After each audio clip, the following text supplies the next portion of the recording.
All right, everybody. The time is 6:07 p.m. I'd like to welcome everybody to the meeting of the Galt City Council for December 15th, 2020. Due to the ongoing COVID-19 pandemic emergency, we have to continue handling our city council meetings much differently than we usually do for the protection of the public and our city staff. I'm going to ask our city manager now to give us a brief explanation to the public. Mr. Hines. All right. City Manager Lorenzo Hines here, and good evening. This meeting of the Galt City Council is being conducted by teleconference/video conference in compliance with the state and county stay-at-home orders and as allowed by the governor's executive order N-29-20, which allows for deviation of teleconference rules required by the Brown Act. Members of the public will see the council members and city staff who are appearing via remote telephone connection. City council members will be held virtually. City council meetings will be held virtually by teleconference and video conference only until further notice. Today's agenda states that rather than attending in person, residents may submit written public comments via email to pubcom@cityofgalt.org prior to the council meeting. Any written comments that were received will be read out loud during the city council meeting by the city clerk on the appropriate agenda item, subject to the customary 5-minute time limit unless the same individual also appears and requests to speak live during the meeting. We will take the live comments first, and then the written comments will be read out loud. We are also using a Zoom webinar format, which allows the public to provide live public comment. Members of the public may use the link to enter the webinar as attendees. They should also be able to use the raise their hand option in the Zoom webinar to let us know if they would like to speak, and should do so when the mayor announces the time for general public comments or when a specific agenda item is called if your comment concerns an item on the agenda. We request, as we typically do in person, that speakers provide their name and address when they are called on to speak and their line is unmuted. But doing so is not required. Attendees should also see a lower hand feature if they change their mind and do not want to speak. Mr. Mayor, that concludes my comments on this particular issue. Thank you, Mr. Hines. Ms. Hubert, can you please call the meeting to order? All right. Vice Mayor Sandu. Here. Councilmember Papineau. Here. Councilmember Vandenberg. Here. Councilmember Lozano. Here. Mayor Farmer. Here. I would ask you now all to join me in a brief silent prayer.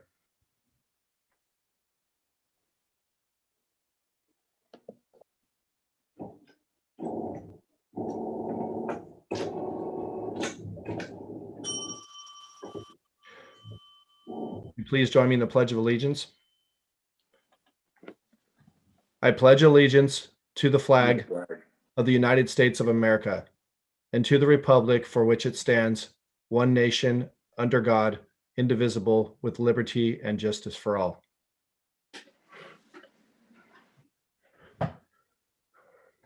Thank you. I'll move on to our next item. Agenda approval, additions or deletions. Council, do I have any?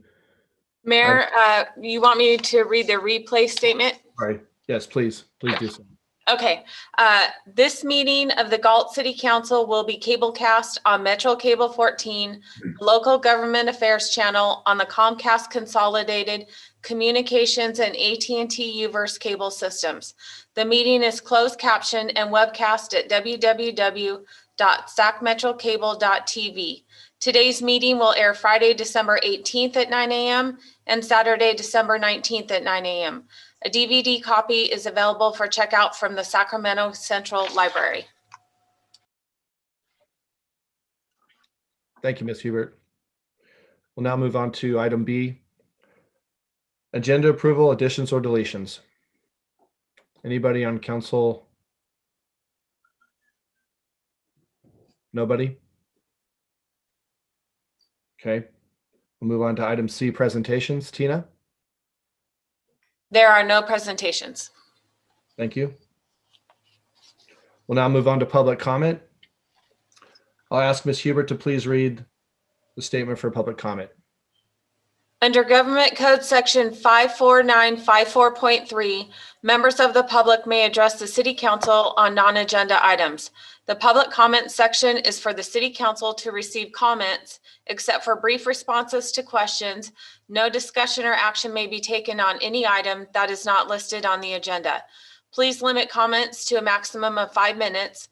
Due to the statewide emergency and social distancing guidelines, public comments may be submitted via email to pubcom@cityofgalt.org and will be read out loud, subject to the customary 5-minute time limitation. Also, members of the public may participate electronically via https://us02 web.zoom.us/j/8269 583-8669, webinar ID 826-9583-8669. Thank you, Ms. Hubert. Ms. Roddicker, do we have any hands raised online? We have no hands raised on the attendee side. Ms. Hubert, do we have any written comment? No written public comments. Thank you. I will now move on to item E, reports by city council members on regional boards, commissions, and committees. Start with our Vice Mayor, Mr. Sandhu. Yes, sir. I have a couple things. Last week, we have a meeting with Sacramento Transportation Authority. We received the comprehensive financial report, CAFR, from the fiscal year 2019 and 2020. And we also, as a board, appointed a new Sacramento Transportation Executive Director. Her name is Sabrina Trego, and she's gonna replace with the Will Campton. That's the couple item we had the last meeting. Thank you, Mr. Mayor. Thank you, Mr. Sandhu. Councilmember Papineau. Yeah, I don't have anything to report. Thank you, sir. Councilmember Vandenberg. I don't have anything to report. Thank you. Councilmember Lozano. Yes, I have a one item to report on the SACOG Policy and Innovations Committee. We had quite a full schedule. We extended some lobbying services for Green Means Go initiative, as you all are aware, or may not be. SACOG has embarked on a long process of working on an initiative called Green Means Go, which addresses the aggressive ability to cover the 19% greenhouse gas emission reduction that's required by the state. And so been doing a lot of work in the legislative end, and so we extended that contract with KP Public Affairs. We also received the CAFR, and there was an unmodified opinion, which means SACOG has a clean opinion and for its financials and transit fund audits. A little bit about the mega region MOU, and that's, as you remember, that's a mega region with Sacramento, San Joaquin, COG, as well as Metro Transportation Commission, which is out of the Bay Area. And we're all working together to try to further each other's projects and be more competitive on a regional level, a mega region level. And then lastly, we heard a lot about telework and SACOG's initiatives on helping not only government agencies, but private businesses in the telework area and reducing vehicle miles traveled based on that. And so there's some pilot agencies out there and companies 13 of them that are doing telework. And pre-COVID, those telework numbers were 1 to 25% from the 13 pilot. Their participation was 1 to 25%. Now it's 75 to 100% telework. So the interesting thing is and one of the things that we brought up was, how is this going to affect business? And so, telework's fine, and if you have the infrastructure to do that long term over the internet and bandwidth and all that, that's okay. But we also need to look at how it affects business. And when people don't go to work, they're not necessarily purchasing from those businesses that are around their work. And so part of this pilot is going to be a study on what that looks like and how it affects business. And there, SACOG's working with Sacramento Chamber of Commerce and a bunch of other agencies to address that issue as well. So some challenges ahead, but certainly we're going to have the ability to ferret all that out and see what works best for the region. So, and that is all I have. That concludes my report. Thank you, Councilmember Lozano. It's actually very interesting information, actually, to see how that changes the landscape of our economy with more people working from home. I myself attended the Sacramento Library Authority board meeting last Thursday. It was a fairly brief meeting. We had a closed session item, and then in open session, we did approve a contract extension for a year for our library director, Miss Rivka Sass, who has been with the organization for a long, long time. And then we will be looking to go out for recruitment on a replacement before her 1-year extension is over. We did talk about some closures, some branches, and some various things, with COVID affecting the libraries. But other than that, it was that's about all we had. So that concludes my report. Anybody else have any comments? All right. Okay, we will move on to item F, which is our information consent calendar. It is recommended that items 1 through 5 be acted on simultaneously unless separate discussion and/or action is requested by a council member. Since we had no items pulled from the consent, I will entertain a motion to approve. I'll move to approve. Motion moved by Councilmember Papanow, seconded by Vandenberg. Is that correct? Seconded. Go ahead. Did you get that, Ms. Hubert? Yes, thank you. Can I have a roll call vote, please? Vice Mayor Sandu, Aye. Councilmember Papineau, Aye. Councilmember Vandenberg, Aye. Councilmember Lozano, Aye. Mayor Farmer. Aye. Motion approves 5-0. Now moved on to item G, scheduled matters, notice of public hearing. Do we have any matters on this tonight, Ms. Hubert? Not tonight. All right, we'll move on to our regular calendar, item H. First item is H1, City Manager's Office. Subject is coronavirus COVID-19 update. Hi. Mr. Hines. Yes, sir. Let me get my video going here. All righty. So I'm going to share my screen here and share the document that I'll be reading to you tonight, just in case folks want to follow along. Given the sincere nature of this particular issue, I just wanted everybody to see the statement that we're reading. Now, before I get started, I wanted to let the public know that since our December 1st meeting, the number of cases, COVID cases in Sacramento County has gone up 35%. And that's 35% in 2 weeks. The number of deaths in Sacramento County has gone up 20%. So this pandemic is definitely surging at this time, and it's wreaking havoc on the area.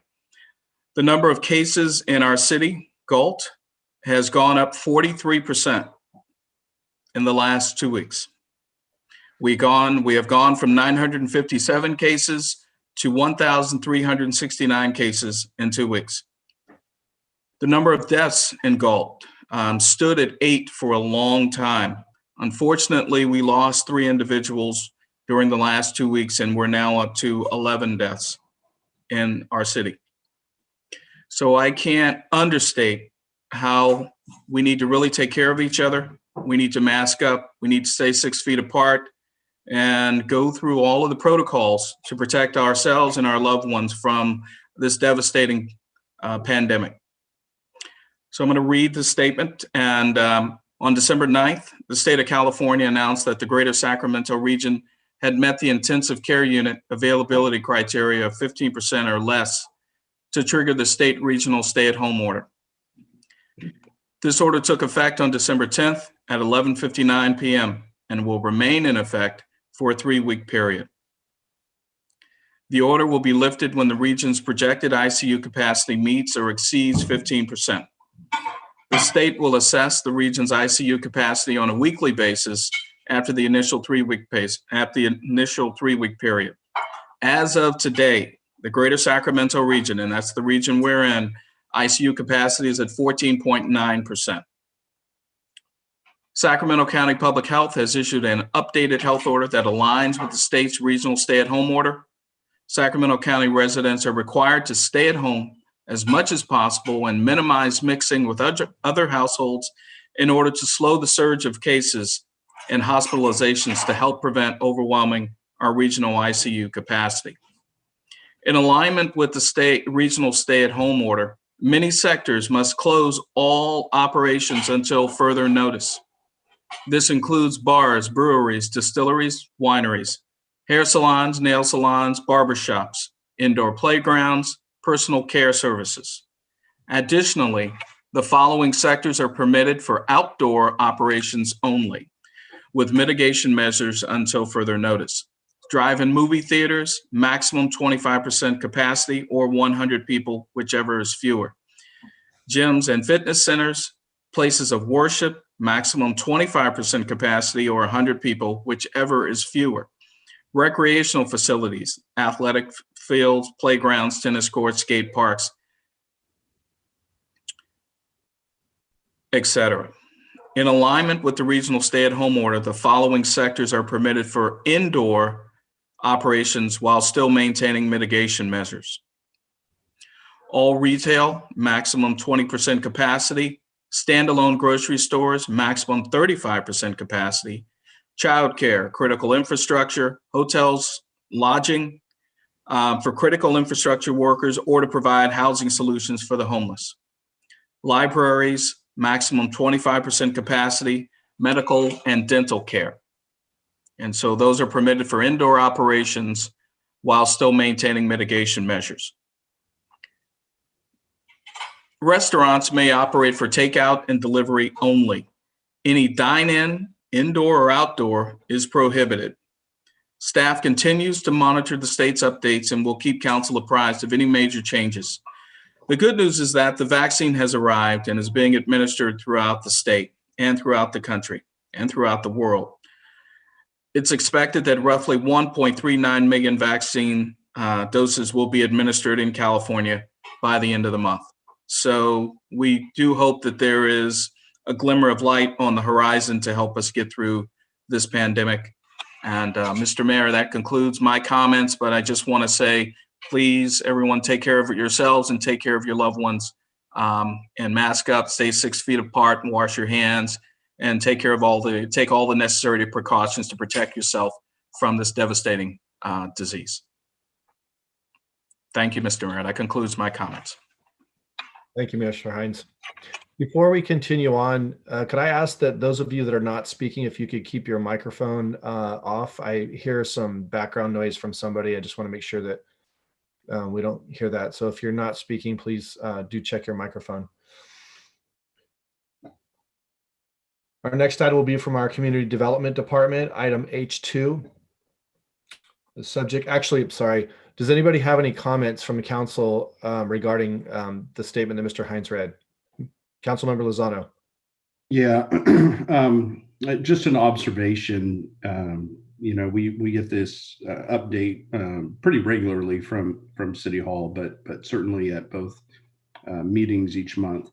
The observation that I've made, at least in the last several weeks, has been, at the beginning of this, even over the summer, it was hard to find somebody that knew somebody that had been infected and or hospitalized by this by this pandemic. And I will say that my observation, at least over the last several weeks, has been that more and more people that I speak with are familiar with someone who has been infected and has had some, at one level or another, to fight this disease. And so I think it's interesting that it is cold and flu season, so we would expect the numbers to go up. But I do think that they've gone up dramatically. And again, the more people I talk to, the more somebody says, "Hey, my cousin or my daughter or somebody has it." And so I'm with the city manager. We need to do what we can to protect ourselves, and but on that same note, do what we can to also support our local businesses who are now yet going through another downturn, and do what we can to support them. And I'd like to thank Amy Mendez and crew for what they're doing with the initiative to really have people get out there and support our local businesses. So that's all I have. Thank you. Thank you, Councilmember Lozano, and I do agree with all of your comments. Very well said. Thank you. Does any other council member have a comment on this matter? Let's see if we have any public comment. Rose, do we have any hands raised on this item? We do have a public comment. I have Bonnie Rodriguez. Okay, Ms. Rodriguez, go ahead. Hi, can you hear me? Yes, we can hear you. Hi, Bonnie Rodriguez on behalf of the chamber, jumping in here for our president who got stuck in a car somewhere. So I'm going to kind of shoot from the hip. On behalf of the chamber, we recognize that COVID is a very serious issue. And like Councilman Lozano said, so is it a serious issue for these closures for our businesses. And I appreciate all of the statistics being shared, not just through City Council, but other forms from the county and the state. However, statistics that are not being shared quite as readily, I would like to share with you and remind you of. The first is that Sacramento County has done their own data and has shown that only 7% of the COVID cases can be attributed to eating inside restaurants. 7%. And only 17% can be attributed to other businesses. And that includes the large businesses like Walmart, all the way down to the small businesses in I can't even think of any of the small businesses in town, but because we have such big ones, but the other small mom and pops, 17%. And as the county has reminded us time and time again, that the vast amount of spread is coming from private functions, especially private functions in the home. So right now, looking at the data, which everyone wants to continue to refer to, this is data that is not being talked about. And what this data shows is that businesses are being held accountable for something that they have no control over. And I think Mayor Farmer has said this on other occasions. So with all of that data being said, and with the severity that COVID can have on an individual's health and a family's health, the business community, the chamber, would like to know from the city if the city is going to continue to practice educational approaches for the businesses and the residents as far as enforcement, just as the Sacramento County Sheriff and the Sacramento County itself has decided to continue. I think it is very important that our business community especially is aware of where the city stands on enforcement, because there is a lot of fear out there and a lot of people ready to lock doors and walk away. So they need to know from the city, are you going to continue with educational enforcement? And that's pretty much my statement. If you have any questions on how else the business community is faring, we did our survey, we have those results, and it is pretty grim. It is pretty grim. It's going to take many businesses many years to recover. And that was 2 months ago before we had the second shutdown. So I'd like you to keep that in mind. And it would be nice if the city let the community know if they're going to continue with the educational approach for COVID. Thank you. Thank you, Ms. Rodriguez. Do we have any other raised hands, comments? Rose? We do not. Ms. Hubert, do we have any written comment? No written comments. Do I have any council comment in reference to the comment that we heard? Yeah. I just take a second to echo what Councilmember Lozano said. You know, I had not until the last week, where I've had 2 deaths within a degree of separation. So, you know, it is getting closer to home for a lot of us. And at the same time, would like to thank Ms. Rodriguez for her input and echo that we need to speak to our state and local officials, that we need to educate people to take steps for what is doing the damage and not further the damage to things that are not causing the spread. And that's all I have. Thank you, Councilmember Papineau. Any other council member have a comment on this matter?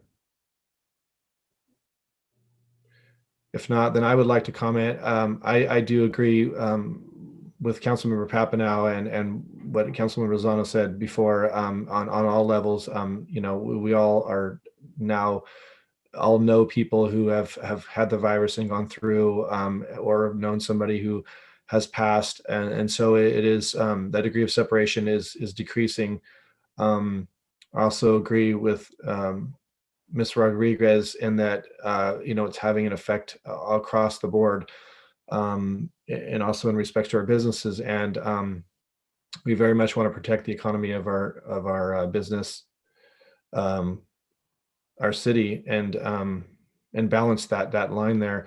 I would like to I would like to see possibly something that Kevin kind of mentioned, maybe if and I don't know if this could be more of a future agenda item. I fear doing so. We're over a month out from our next meeting, though, unfortunately. But maybe Mr. Hines, if you could maybe see if there's a, I don't know the right way to do this, but what I would like to see is maybe if council could draft a letter to our county and state leaders, you know, asking, you know, about additional funding and when can we expect that for our businesses, because that's obviously important to have that. And then also for you know, to please keep in mind the types of businesses that are being affected most under these mandates, and be mindful of those when they make these guidelines, and as these guidelines are very fluid, it appears. So I don't know if that's something that maybe Harriet, you can jump in. Is that something we just can maybe just discuss outside of the meeting, or how can we proceed? I would offer it as an agenda item, but like I said, I feel like we need to do something sooner than later if we can all agree to do something as such. So if you're talking about doing something related to COVID, then that is on your agenda because the update is on your agenda. If you're talking about getting together, so if a letter was drafted, for example, individual council members could look at the letter, provide input potentially to Mr. Hines. But if there was disagreement, then they would have to wait until you scheduled a meeting. Okay. Well, then, like I just mentioned, I would propose to see if my other council members would support maybe our city manager drafting a letter, maybe with some input from Ms. Mendez, who's very close to this topic as far as the business side of it. And with two things in mind. One is to put pressure for funding for our businesses. I know the first round of it was kind of ugly for us. We didn't really get anything. And then with all the stories we've been hearing about fraud and such, I have a big lack of faith in what we're going to get around. So that, and then also to about the mandates and be mindful. Is that something that the council that my fellow council members would support, having something drafted up that we could all approve? I would. I would as well. Councilor Vandenberg, Councilor Lozano, what are your feelings? Yeah, I think I would be supportive of it with, as long as we can come away with the parameters of it. And I think you've laid that out pretty well. I'm going to do some stuff on a personal note to do some activism in this area. But I think, a letter from our entire group would be perfect. And I think that we hit on not only funding, but also the mechanism in which people receive the funding. There was a lot of money last time, but not a lot. The mechanism in which people were able to receive it was difficult to maneuver, and it was pretty restrictive. And so I would say is to loosen it up and really, have it speak to the fact that we would like to have this for our local businesses, but also, make a statement, like you said, about, hey, this is affecting our local economy, and I think we're in a unique situation where, we're not supported by, our local economy is not supported by all these large companies, and so it really affects us hard. Yeah, I say we go for it. Okay. Vice Mayor Sandu, thoughts? Your microphone, you're still muted, sir.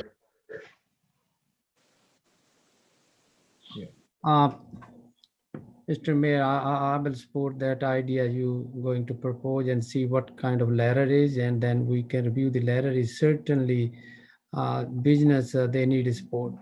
Give you example, last time the government gives you the PPP, but most of the people I go through with, the people really need it, they does not receive the right money.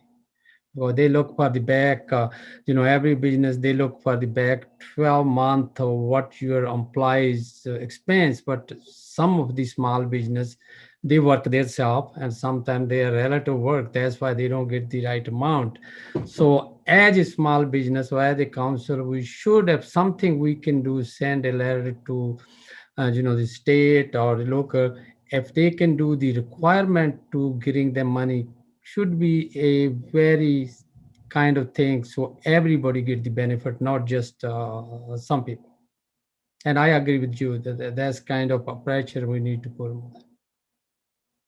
Thank you.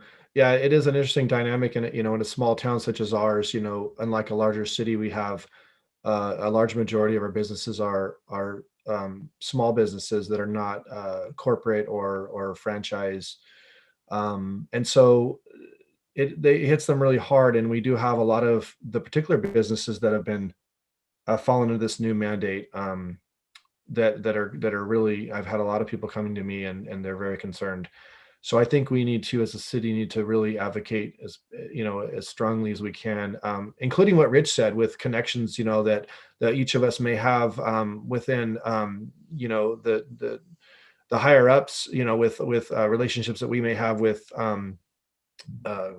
county supervisors or even state leaders, assemblymen, whoever that we could reach out to and really, put that pressure on and make our voice heard. I mean, we're a little town, so in the grand scheme of things, if we wrote to the governor, is he going to read our letter? Most likely not. Maybe just a staff member or something. But I think we can do a lot of work at maybe, but we should still try. And I think those letters to the people below the governor down are gonna, there's a high probability that we'll be heard. And I think that's where our voices need to be the strongest. So I appreciate all the support from everybody to do that. I think it'll be a good thing for us to do. And Mr. Hines, do you have any questions about what we're asking for? No questions at all. We'll continue our efforts to advocate on the city's behalf. I'll be happy to draft that letter, and Amy Mendez and our finance director, Claire Tyson, we will collaborate on that letter, and we'll have that in front of you all within the week. But we will also continue our advocacy efforts, both from the financial standpoint and the economic development standpoint, those efforts with the county to also further get some further clarification on how these dollars are being distributed. And we'll also make sure that this letter reaches the highest levels of government, and we'll start with the governor and work our way through the hierarchy from there.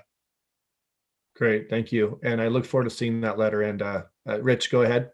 Yeah, I just before I forget, because I've been doing that a lot lately, forgetting what I'm going to say. I did want to address what Ms. Rodriguez said as it relates to what the city is doing in terms of our local businesses and not necessarily taking an enforcement approach to anything, but we're doing more education. And it's my understanding that we have been working with the chamber on delivering that message out. So if that's not happening, I would encourage the city staff, if the rest of the council agrees, that we should be delivering that message to our local businesses. What I heard from Ms. Rodriguez was that there's some skepticism or some businesses are concerned because they don't know if the city is going to take enforcement action. And again, I go back to my understanding was I thought we were on the education piece rather than enforcement. Duly noted. Councilman Lozano, thank you for bringing that up. Yeah, Councilor Papineau, you have a comment? Yeah, if I could add one more thing. I appreciate the effort and focusing this letter in our communications on the money and the support from the state. At its best, that's inefficient and slow. However, to turn toward what Ms. Rodriguez said, and she's asking about city enforcement, we need to include in our communications too that it's imperative that we look at relaxing these restrictions based on the statistical information, because it's out of our hands when a group like Alcoholic Beverage Control comes in at the direction of the governor and starts punishing our businesses because they're trying to survive. So, the locals, we can educate, we can not take, an enforcement track. However, from what I understand, it's coming, and I'd like to try and address that in our communications as a group and personally as well. Absolutely. Thank you for that. And I do agree with the both of you that it is frustrating and disappointing to see the mandates seem to not match some of the data.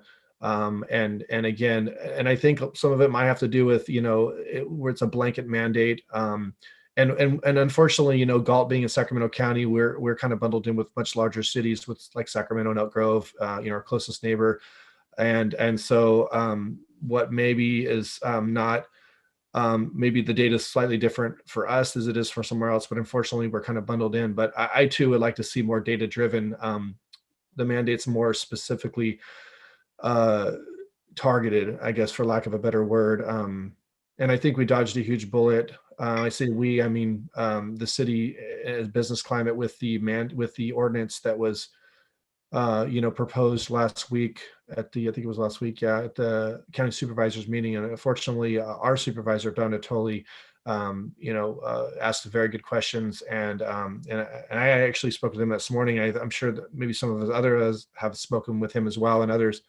But we dodged a big bullet right there, because that would have been game changing for as far as Galt having a say in what we're doing, at least. What should I put it that way? So thank you for your comments. If there's no other comments, I think Mr. Hines understands what we're asking for, and I look forward to seeing the letter, and all of us can, give our stamp of approval and get that sent off. And I think it's just a first step, but I think it's an important step, and then we can kind of see how things play out from that point. So I appreciate all the support on this letter.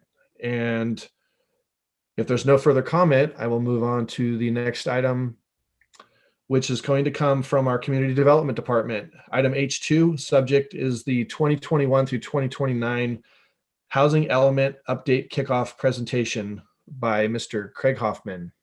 Mr. Hoffman, if you would. Mr. Mayor, members of the council, tonight's item is our kickoff hearing for the 2021-2029 Housing Element Update. Within your city council packet, you did see a December Housing Element newsletter that's being provided to you tonight, and as well as we'll start working and getting that out to the public on our website. I know we have a large email list, and we want to make sure we're getting this notification not out just to electronically, but making sure that we're hitting populations that maybe don't have an ability to get this electronic, but trying to get paper copies out to some of our senior centers, as well as some of the apartment complexes, mobile home parks. And that's something we're going to be working on. That's important. This council has made it very clear that public outreach is important and that we're reaching out to as many people as we possibly can. In October, the council entered into a contract with Mintier Harnish. Mintier Harnish prepared our 2030 general plan, as well as our 2013 to 2021 housing element. They've had a long history in working in the city and are well positioned to prepare our housing element update. The presentation tonight will include housing element requirements, legislative guidelines, planning schedule, project schedule, and public outreach. And tonight, representing Mintier Harnish, we have Amy Yang and Rick Rust. They're our project leads on this. And so I'm going to turn this over to Amy and Rick. And I believe they're on the call now. Yes, good evening. Can you all hear me? Yes, yes. Right. Good evening to the mayor and members of the city council and staff members present in the public tonight. We want to go through a brief introduction to what's coming up with the housing element. As Mr. Hoffman mentioned, we're right at the beginning of the process, just having started a few weeks ago. And so we're right now in the midst of data collection. We'll be moving on to our next steps, but wanted to make sure we got to the council as soon as possible to get you up to speed with what's going on and what our challenges might be in general, and to get your basic ideas on what you'd like to make sure that we understand as far as moving forward. So we have the next slide. So as mentioned, I'm Rick Rust. I would be the project manager for this effort, and Amy Yang is also joining us tonight, who will be assisting as the deputy project manager. We'll both be intimately involved in the development of the document. I believe Jim Harnish may also be in the audience. He's the principal for the firm and was also involved in the earlier planning efforts for Galt and will be assisting in this. So Mintier Harnish has been in the state a long time. Some of our founders were involved in the original creation of the general plan guidelines. And as Mr. Hoffman mentioned, we have been involved in Galt for a long time. And so we're looking forward to continuing that relationship. But as part of our work, we've worked on 50 or 60 general plans and that many housing elements itself. So we bring a lot of expertise in doing that work and the challenges coming up with this next cycle of elements.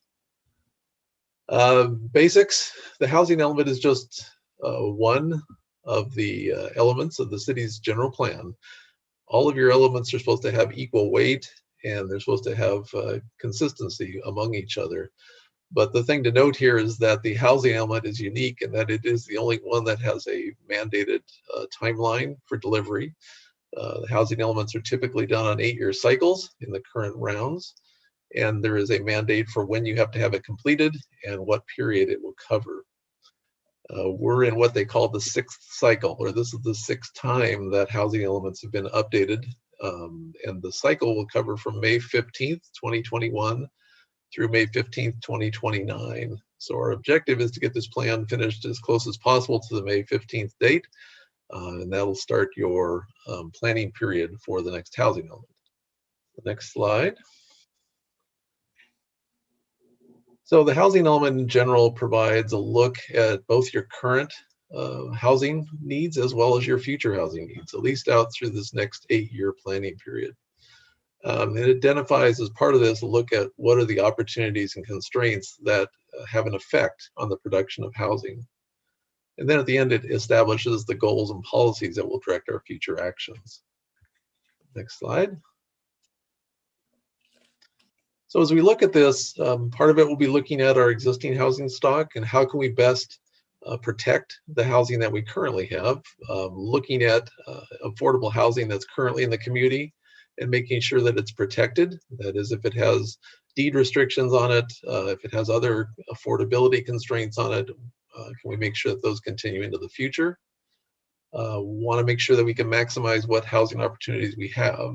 Now, a lot of the focus in doing our housing elements will be on what they call the lower income categories, because those are the ones that are the most challenged for the production of housing. But in a broad sense, the housing element is supposed to cover the housing for all income levels within a community and make sure that we have the broad spectrum of housing to cover the needs of everyone that wants to call Galt home. But we will be looking at how, especially we can focus on the provision of the lower income housing. And a lot of this is because it is more difficult to produce housing at an affordable level. We will be looking at what governmental constraints are imposed on projects and also what physical constraints. If there's issues about flood control in certain areas or are subject to flooding, if there's issues about infrastructure availability, we'll want to look at that. From a governmental constraints side, what are the fees and the permit review timelines that are required for every project going forward? Those are part of the constraints. The housing element is quite a bit of background information or discussion about your current situation and how you go about the review and the production of housing. Then new to the state law is also looking at how we make sure that we provide a fair and equal housing opportunity basis within the community. So next slide. A key component will be the housing site inventory. I'll actually hit on this a little bit in the next slides, but I wanted to highlight that the inventory must include the full range of housing types. We look at mobile homes, factory-built housing, rental housing, housing that's owned. We need to provide for those experiencing homelessness at this time. So what are our homeless care facilities, emergency shelters, even if these are not in the community, what are the local regional support systems for that types of housing as we go forward? Next slide. So as we go forward in this and looking at our sixth cycle, we'll often be talking about this term RHNA, which stands for Regional Housing Needs Allocation. This is the basis for all of our numbers. Now, when we talk about the production of housing, the city itself is not responsible for the production of housing. What the city is responsible for is to make sure that you have adequate sites to develop to provide this housing. This is still something that would be done by private developers, nonprofit organizations, or others. Now, the city can be a participant, but you're not obligated to provide the housing just to support its production. The little graphic on the side shows where this all comes from. So the state of California establishes an overall number for how many housing units need to be developed in the state. And then that's divided up among the different regions. Your region is represented through SACOG, or the Sacramento Council of Governments. The Sacramento Council of Governments got together with all of its member jurisdictions and worked on the allocation that would be done at the local level. So this included an allocation to every city in Sacramento County, as well as an allocation to the unincorporated areas of the county. And that's where we're at right now. Next slide. So here's the RHNA chart for the overall SACOG region. And if you click it once more, it'll blow up Galt's numbers. Now the RHNA allocation for your next 8-year cycle, this is showing that you need to provide for 1,926 units, or at least the space for them. Now, this is broken up by income categories. We have very low, low, moderate, and above moderate. And for these categories, there's also an extremely low category, which falls below this number. So each of these categories, we need to provide housing attributable to those.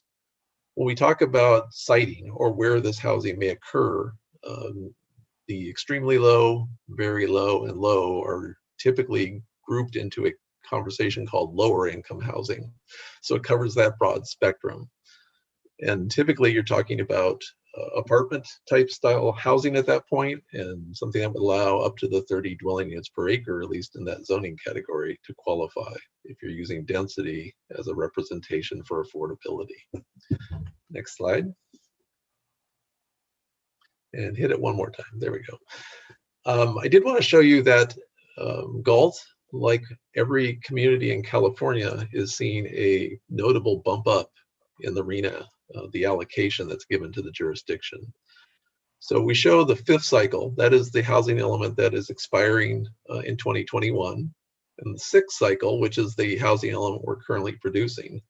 And you can see how your numbers have changed and have increased by 2.5 to 3-fold over the numbers that you required in the previous cycle.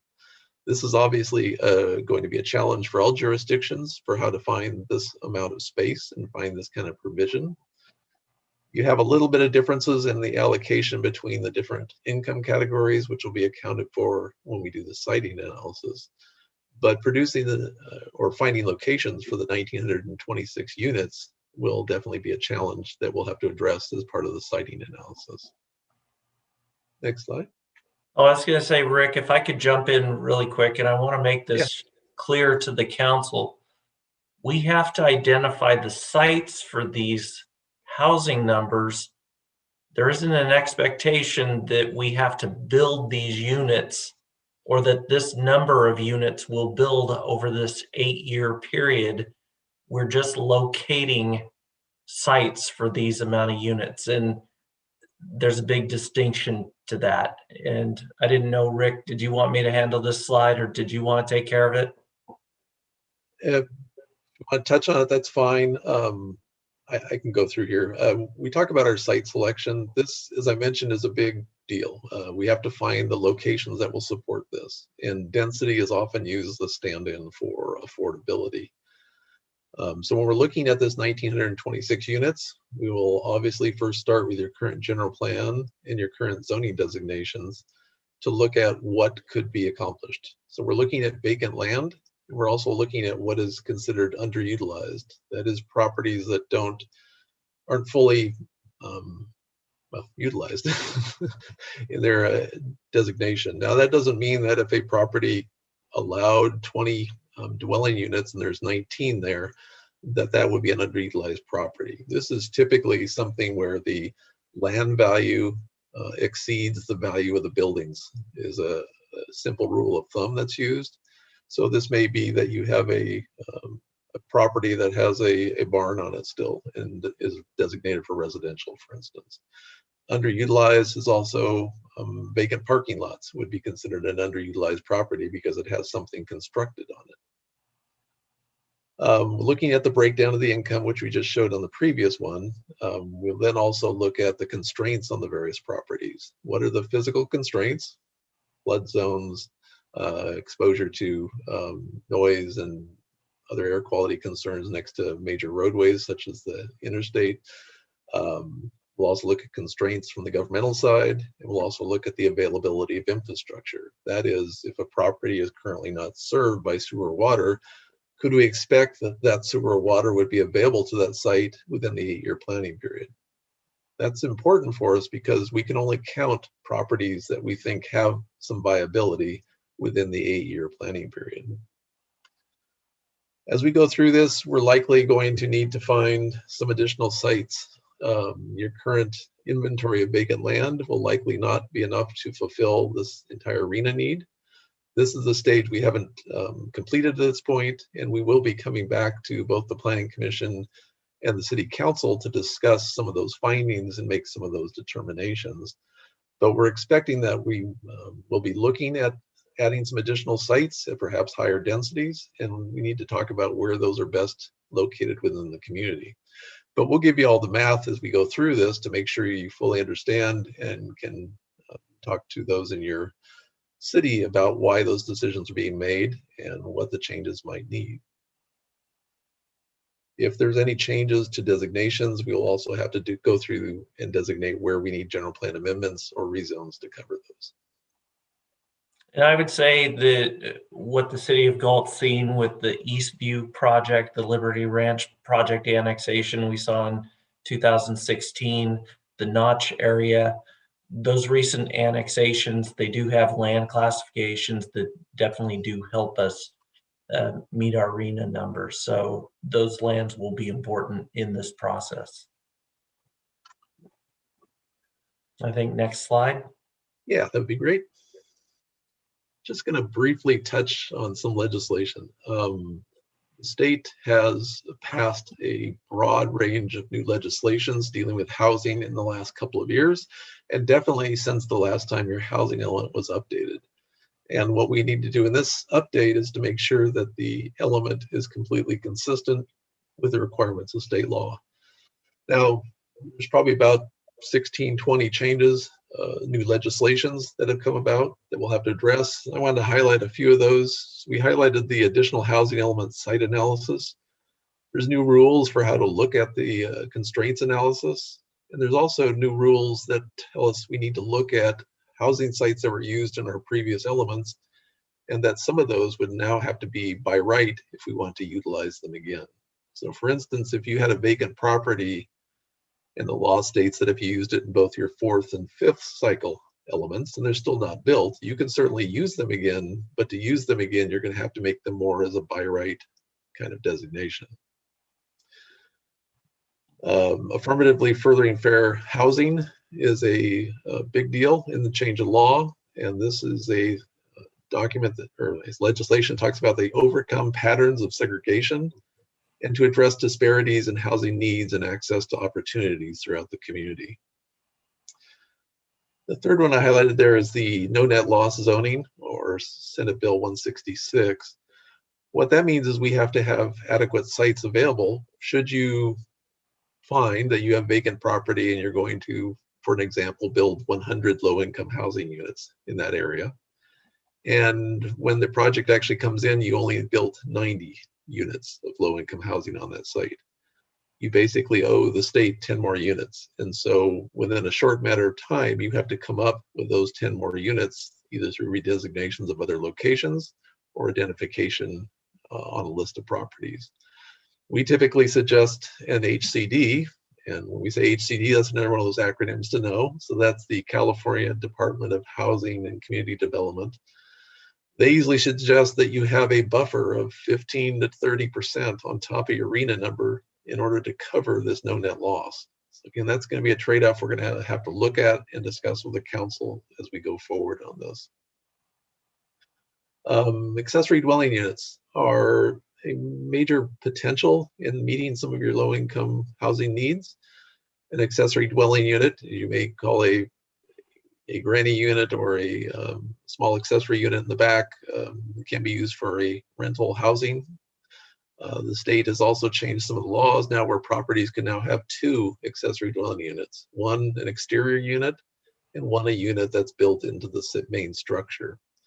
Now these can count towards your RENA numbers, and they often do provide for low-income housing. So how we can help to encourage this, especially in lots that have adequate space, will be some of the policy document we'll be talking about later on.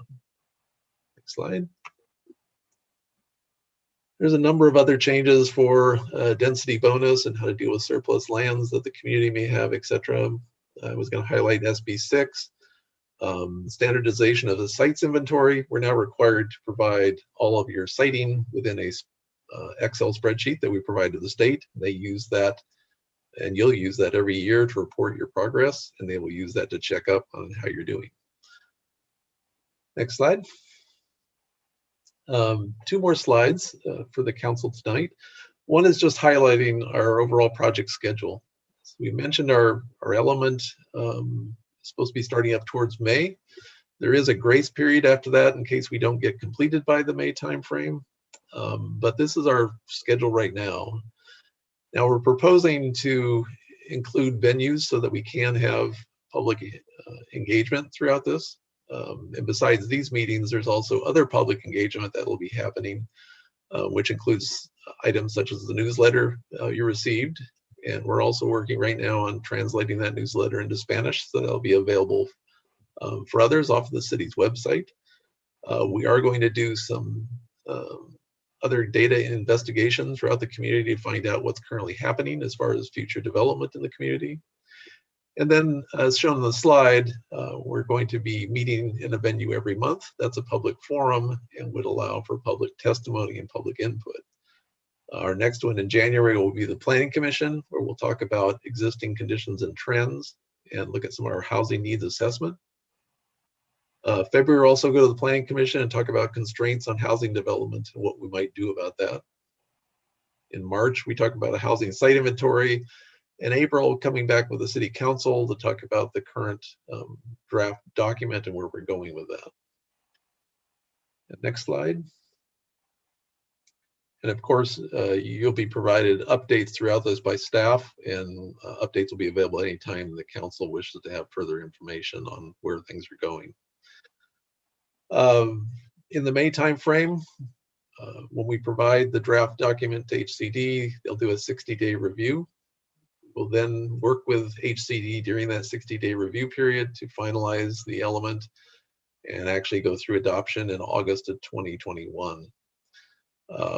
HCD certification actually comes after you have adopted the element, which seems a little odd perhaps, but what's supposed to happen is after the 60-day review, you get a letter of substantial conformance stating that your element is found to meet the state laws based on the changes we've gone through with the state, and that the 90-day certification should be more just a routine matter at that time.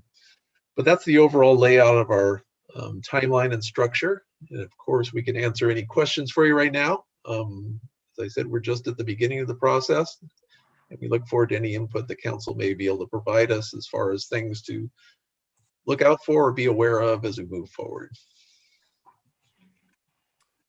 Thank you for your presentation, Mr. Rust. I have some questions, but of course I'm going to let my fellow council members go first. Do any of the council have any questions for Mr. Rust or Mr. Hoffman regarding this presentation? Yeah, I do have a couple. Mr. Papineau, go ahead. You talked about the density kind of being a substitute for affordability because we don't know the market conditions and what price points are going to be and so forth. So my question is, at what point in the planning process does a site, is it considered an allocated site? I mean, do we have to get, how far into the process of approving development do we have to get before it's qualified for our housing element? In the housing element, we will be providing a list of sites, and we'll talk about the densities and the income levels that we expect that site to perform at. So there'll be a list of all the sites that we find to be available. We would hope that that list would be in excess of your RENA number, so that if there's any concerns by HCD about what we've included, that will accompany that, plus cover that topic about no net loss. Now, as far as the sites, if we were to need to rezone the property, we do not need to rezone the properties at this time. You'll actually have 3 years after adoption of your housing element of which to complete any necessary rezonings. And most communities are using that time to work with property owners to make sure that you have the site's approval, that you have somebody that's ready to go, and make sure that you can do whatever is possible to get that development up and running in the 8-year time period. I guess I was just going to follow up with what Rick had to say. Is based on the zoning that we have on property, we do have designations that allow for low density housing. And what that does is that allows for some of the moderate housing we need to provide, and the above moderate, that's going to be more expensive housing. And then if you take a look at our zoning, we do have designations like an R2, which is medium density, R3, which is a higher medium density, and those can allow for duplexes. Those can allow for apartments, and that shifts to a completely different demographic as far as what the type of affordability that that housing allows for. Some of that is going to be a lower price point for sale. Some of that's going to be rental. There are portions of housing that we have to provide that it isn't going to be for sale. It is going to be rental housing that spans the whole spectrum that what we're looking at. But really, when we talk about affordability from our perspective, we're talking density, and that allows a certain amount of housing units per acre, and that's really what we're doing. So as long as we have the area with the proper zoning that we can project will satisfy these, that settles the housing element. And then, of course, when we have development proposals come forward is when we get into perhaps having to shift things and move a certain density from one area to another to try and work with a development. Yeah, and I think when we're looking at site selection, we're trying to be very realistic in what we think is going to be built there. HCD does require that we take a look at our past developments, identify what a typical density is for when we're doing some of our low density housing. How many units per acre are we fitting on that? Are we coming in at 4? Are we coming in at 5 units per acre, 6 units? So they want to know a known average. So I'd like to think that by the time we're done with this and we've identified these sites, we know what a typical density is going to be on that property, so that we're coming up with very realistic numbers for what we think each of those sites are going to hold for units. Because what we don't want to have is a situation in which a development comes through, it doesn't hit the numbers, and then we're scrambling trying to find other sites. That's not what we're looking to do, and that's not what the process is intended to do. We want to be very realistic and conservative in this process and come up with something that the council knows is going to meet a long range guide for how we're providing housing over these next 8 years. Great. Thank you both for clarifying that. That's all I have. I have a few questions, but I would actually like to see, and we can take turns asking questions, but would somebody else like to jump in on a question, or would I be okay to go ahead? We I have have a question. Councilmember Vandenberg. Thank Go you. ahead. I'm just curious, the Dry Creek Oaks project has been a kind of an on again, off again project. How would that affect our numbers? That is a project that's building. There are components to that project that does include a commercial piece of property as well as a higher density piece that can provide for apartments. And then you actually have the base project that is building right now, which is a senior housing project. And depending on what that density looks like, depending on what those sales numbers could look like, council member, it can definitely count as part of our numbers.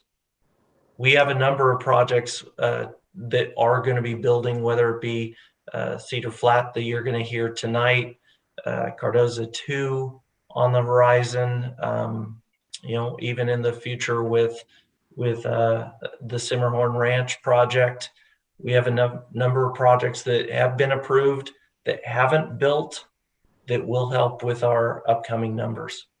Okay. Let me re-ask the question. That project started many years ago. It had a developer stop and quit, and it changed developers. And that's more of what I'm asking. If a project starts and it basically just stops, a new developer picks it up, how does that affect our numbers if it goes into multiple years? If it's vacant property right now, we are able to count it in this upcoming cycle. Okay. And what would define vacant? Because it was partially, the streets were partially made on that lot prior to change. There's as part of your housing element, even though your planning period starts in May, the sixth cycle, you're actually able to count units as of July 1st of this year. If they have not pulled the building permit for the actual unit, then you can count it in this current housing element. So for The Dry house is already Creek under Oaks, construction. yeah, for Dry Creek Oaks, it would be the whole project could count. Okay. Thank you. Was Mr. Lozano or Mr. Sandu next? I don't know which. Lozano, go ahead. Yeah.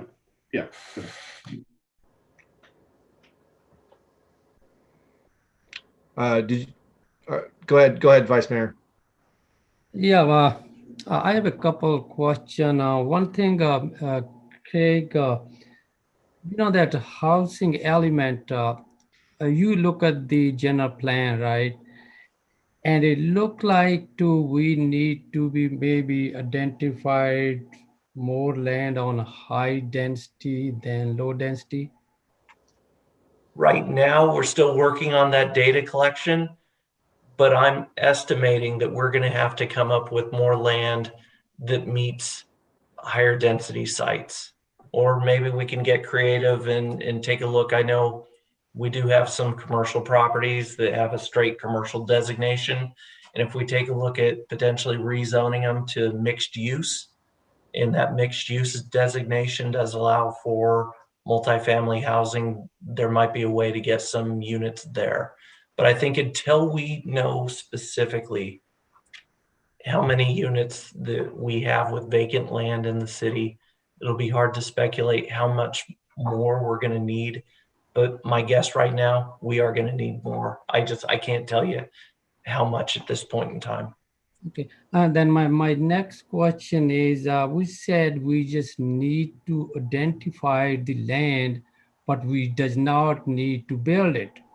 But my question is, as soon as you identify the land, if later on the developer or the owner will want to change, how are we going to do that? If we identify that site to meet our housing numbers, you couldn't change that. Oh, You could potentially upzone it and put more units on it, but there are state laws that would say you can't lose those units unless you find another place for those units to go to. So basically whatever we can be next 4 or 5 months, have we identified any piece of the land, and that land is just, you can build whatever we say until they have to go through the council is a different story, but you have to build sooner or later is the same high density, low density, or whatever we will decide on the identified that land, right? That's correct. And that's what currently takes place. We do have a general plan. It identifies different densities for different properties, whether it be commercial, industrial, or residential. And you have to build the project that meets that designation unless you come to the council and get a general plan amendment or a rezone. Thank you. And the next, my question is, I'm looking at the project schedule engagement. Can you might be a little bit explain, because on the schedule is going to planning, and also this is very important part of the outreach to the public. And we have a COVID-19. I just want to make sure the May 15, we have to, something have to meet the deadline. So I just want to make sure this information go everywhere, council, planning, and the public. That's very important. And the schedule, can you might be wherever we can do outreach to public, how are we gonna do outreach to public? I think Yes. right now we do have this handout that is currently in English. It's going to be provided in Spanish. You know, one of my big concerns is with COVID and everything we're seeing, you know, we're doing a lot of things electronically, and that's great for people to have computers and that they can, you know, interact in this Zoom format. And we are starting to get a lot more people interacting in Zoom. You can do it from your home, and it's comfortable. But what I'm concerned about is the people that we aren't getting in touch with, that maybe don't have access to a computer, something like that. So we've been talking as staff. We're going to be getting these handouts, and we need to start getting those to various groups, and we're going to have to reach out to a lot of our service organizations.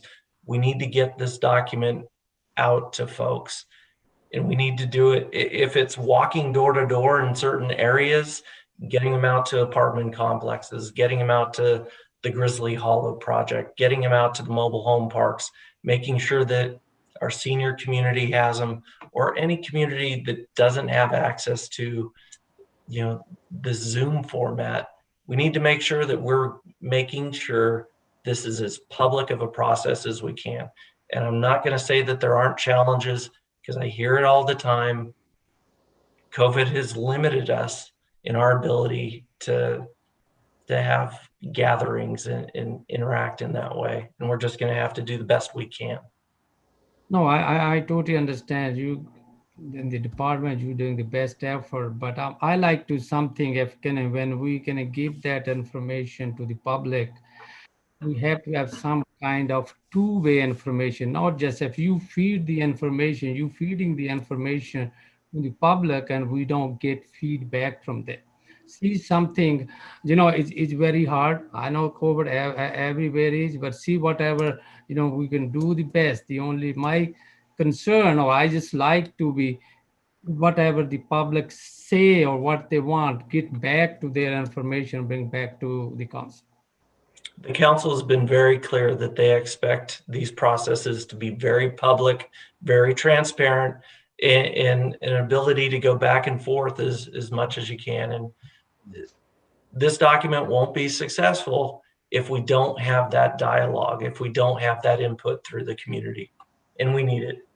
And if I may, I just wanted to sort of pipe in here that Director Hoffman and I have been discussing various avenues where we can get this information out and get input. We have a number of service organizations that are conducting their monthly meetings via Zoom, and perhaps asking if we could have some time during those monthly meetings. So we're going to do our best to reach out to as many folks as we can and get as much input as we can, because this issue, as you all know, affects the entire city. So we need to get that input, and it's just the challenges are a little steeper now, but we'll figure out a way to communicate with folks. Thank you, Mr. Hine. Thank you, Mr. Hoffman. I know you guys doing a very hard work out there. Thank you. Councilmember Lozano, do you have questions? I don't. Yeah, I guess I do have a couple of questions and a couple of statements.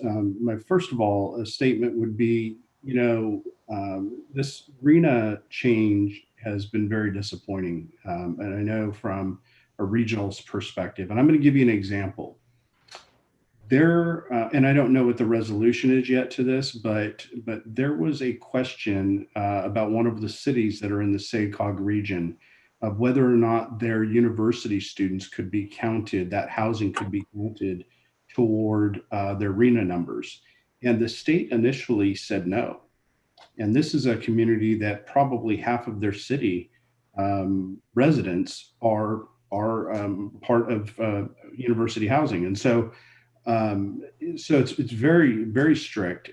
You know, I don't think it's been any secret from our governor that he has he's made no secret that he has a very aggressive housing initiative, and that's what he is pushing. And so that's, I believe, why between the 5th and 6th cycle you see such a huge jump in our numbers And it's kind of, it's not real inviting. I'll tell you that.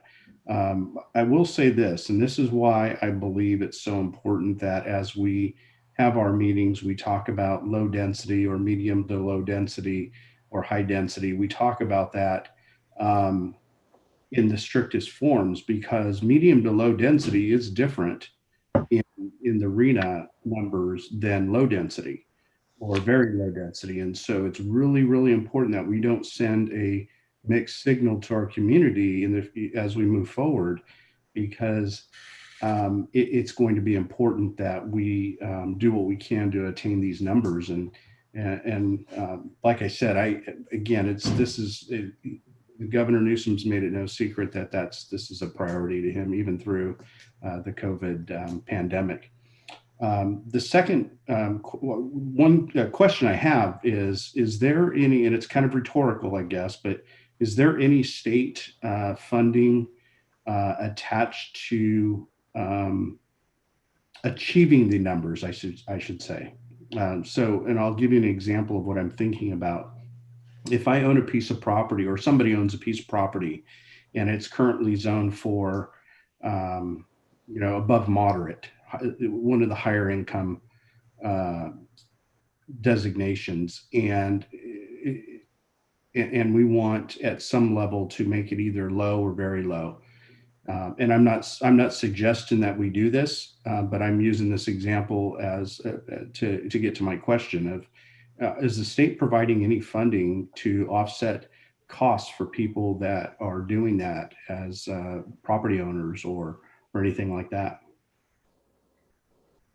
I don't know of that type of funding. All I would tell the council is, in the last 6 months, you've seen this with HCD providing us a $150,000 LEAP grant to help fund this activity. What you've seen tonight with the REAP funding coming actually from SACOG, $13,000 coming in this cycle, with another $65,000 coming next fiscal year. We're seeing a lot of money from the state. We're seeing a lot of money from the regional governments. We're seeing money for infill development. And I believe we're going to continue to see that. That's the trend. I know if we don't have a certified housing element, that money starts going away. But I don't know of anything particular that would say we get more money if we have a certified housing element. I would just say if we have a certified housing element, we're able to continue getting these grant monies. And there's a lot out there. And Councilmember Lozano, you being on COG, you're seeing them, you're telling staff these monies are out there. We're applying for these grants. And I think this is a trend that you're going to see over the next 10 years. These monies are going to be available. And the one point I want to make sure everyone's aware, not only the council member, but anyone who's watching, we have to do this work no matter what. So these activities, somebody has to pay for them. And if we're able to secure these grants, if we're able to have the state or regional monies pay for these activities, that means that's money that doesn't come out of the general fund, and the city can use those monies where it's needed. And we're going to continue going after these grant monies to pay for these state mandates. And I think that helps in the long run. And I think that's awesome. I mean, we didn't sign up for this program. This, again, yet another state mandate that puts us in a bind, and in my opinion. But I know the good work will happen. I just want to make one last point. The city manager sent out today a couple of documents. One that outlines some resident housing permits from 2009 to 2021, and then development projects that were approved. And I appreciate the information, Mr. Hoffman and Mr. Hines. I just want to point out one thing, because you hear about projects that are being approved, and how many are already approved and how many will be built. I found it interesting that since the fiscal year 13-14,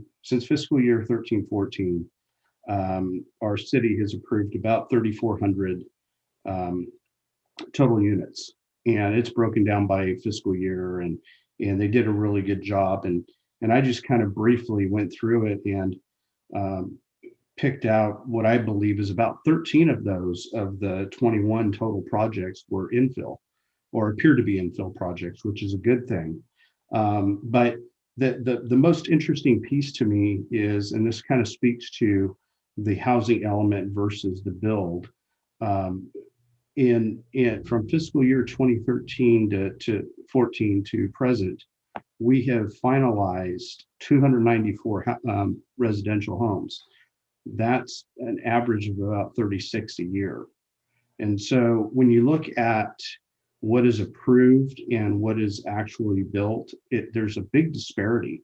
And I think that we'll see this with this housing element as well. It's just the culture of our city, and it's not, I'm not saying it's a bad thing or a good thing, but just to put it in a little bit of perspective, that we have a mandate to identify locations, but I don't know that any of it will ever be built, or if it will be, it'll be built at a snail's pace. And so I think we need to be real deliberate on how we go about this and make sure we get that community input, because 6 years down the road, somebody could come in with a proposal for a property, and we want to make sure that that's going to be the right thing for our community. So that's all I have, and I appreciate again the presentation, and I understand this is a informational item, but I appreciate it, and thank you so much. Thank you, Councilmember Lozano. You all made very good points. Some of you asked questions that I had. Just wanted to kind of elaborate on a couple of them. I do share Rich's frustration that it's just, basically what this is people telling us how to grow and forcing us to do it, and then how we're going to do it. And for a city that doesn't really have a lot of real estate, so to speak, we are kind of landlocked on some aspects. It's frustrating, because what I'm afraid of is that we, designate certain properties to be certain densities. Let's say, I mean, I agree with Rich. I think the high density is going to be the most difficult. I mean, we haven't built an apartment complex, except for if you consider Galt Place, the senior complex, but we haven't built a apartment complex that's open to the public in probably 30 years. I think Trail Ridge is 30 years old or more. I mean, that's how difficult we all know it is to get someone to build an apartment complex here. I mean, you can't force someone to come in and build a complex. So if we designate, X amount of property, this is going to be high residential, we can't have anything but high residential or high density, in this particular places, whatever. What happens when we start building out, and then that's all the land we have left, and they're designated for those things? It could sit there forever. I mean, who's gonna come in and we got Parlin Oaks in queue, which is really the first real big, which is a project that I'm excited about, because I think there's a huge need for rentals in this town. The rental market in Galt is nearly non-existent, as our city manager will tell you. And so my concern is we allocate this land for certain densities, and then it just sits there, and then we come to a point maybe where we have some really good projects come forth, and we're like, sorry, we would love to have your project, but it doesn't meet the high, so we have to turn it away because there's just no available land. I mean, it is very frustrating. Vice Mayor Sandu asked, if we can, if you have a certain land use currently right now, if we have certain zoning in the general plan, and then somebody else comes along with a project and they say, well, this doesn't quite meet that rezoning, there's an option to come before the council, and the council could then change that zoning. But the way you're describing it, Craig, is we won't have that option to do that in some of these instances. And so they are kind of like locked in more or less with that. And free market is just, I mean, we can't, the funny thing is we're talking about low income and it's like, I don't care what the density is. I don't think any density you're going to build in Galt is going to be affordable to low income, in my opinion. I mean, I don't think we're ever going to see an apartment that's going to be less than $1,500 a month. I don't care what it looks like. You're never going to see that, I don't think. And so, so I guess my questions, Craig, were what happens in that situation where we take our existing general plan and we revisit it as part of this housing element, and we say, okay, we're going to have to flip that to high density, and we're going to need some over here, and we designate and go through this whole process, and then it's locked in. And then what happens at that point? I mean, you want to answer maybe that question first before I go on? We're required to have a wide range of housing, and it's not just high density, it's not just medium density, and it's not just low density. We're required to have a range of opportunities. And I think this council has made it very clear that as we're going through the process, that what sites we identify, it's going to be important. Don't want to get backed up that you limit any future opportunities. I hear that. And all I could say is we're going to go through this process. I don't know where we are right now. I don't know how far off we are. We have a lot of housing that has been identified. Again, the Eastview project, that project has low density housing. It's got medium density. It's got high density. The Dry Creek Oaks property has a very large high density site that hasn't been counted before. We do have a project that is up on Carillion. That's the Greenwood Cottages that is currently vacant, and we'll have to take a look at that. But I do understand your concerns. You don't want to be left in 30 years with just a bunch of high density sites. And that's not what we're looking to do. We want to make sure that we're meeting our state requirement, but that we're giving the community the flexibility to do things that make sense for the community of Galt. I mean, at the end of the day, if you get done with this process and it doesn't look like Galt, what have you done? Well, and that's my fear. And we have forces at work here that are not of our control, that are forcing Galt to become something different. And it is very frustrating. Even those projects you named, though, like Parlin Oaks, Greenwood Cottages, and I think there's one other one that might fall into that higher density. I still concerned. I think the number on that chart, if I'm not mistaken, Mr. Rust, was like 400, over 400 that where we would need to be getting into this housing element. Is that correct? As far as your low, very low is 404, and low income was 243. So which one would be specifically like apartments? Would that be your low, your very low, or would it qualify for low as well? It would be both of them. Yeah. From So a basically, siting standpoint, we'd be looking to generate about 650 lower income units. That's adding the two together, and those would all be apartments typically. Yeah, so we're going to need 650 apartments. So Parlin Oaks is like 80 or something like that. And I mean, we're not even scratching the surface. It's very, I don't even know how we're going to accomplish that. I guess, like you said, the good news is we only have to designate the land. But again, I worry, as Mr. Lozano said, he asked a very good question with where funding is out there. I mean, what incentive is there for a developer to come in and build such a project? Because clearly it's market driven what they build.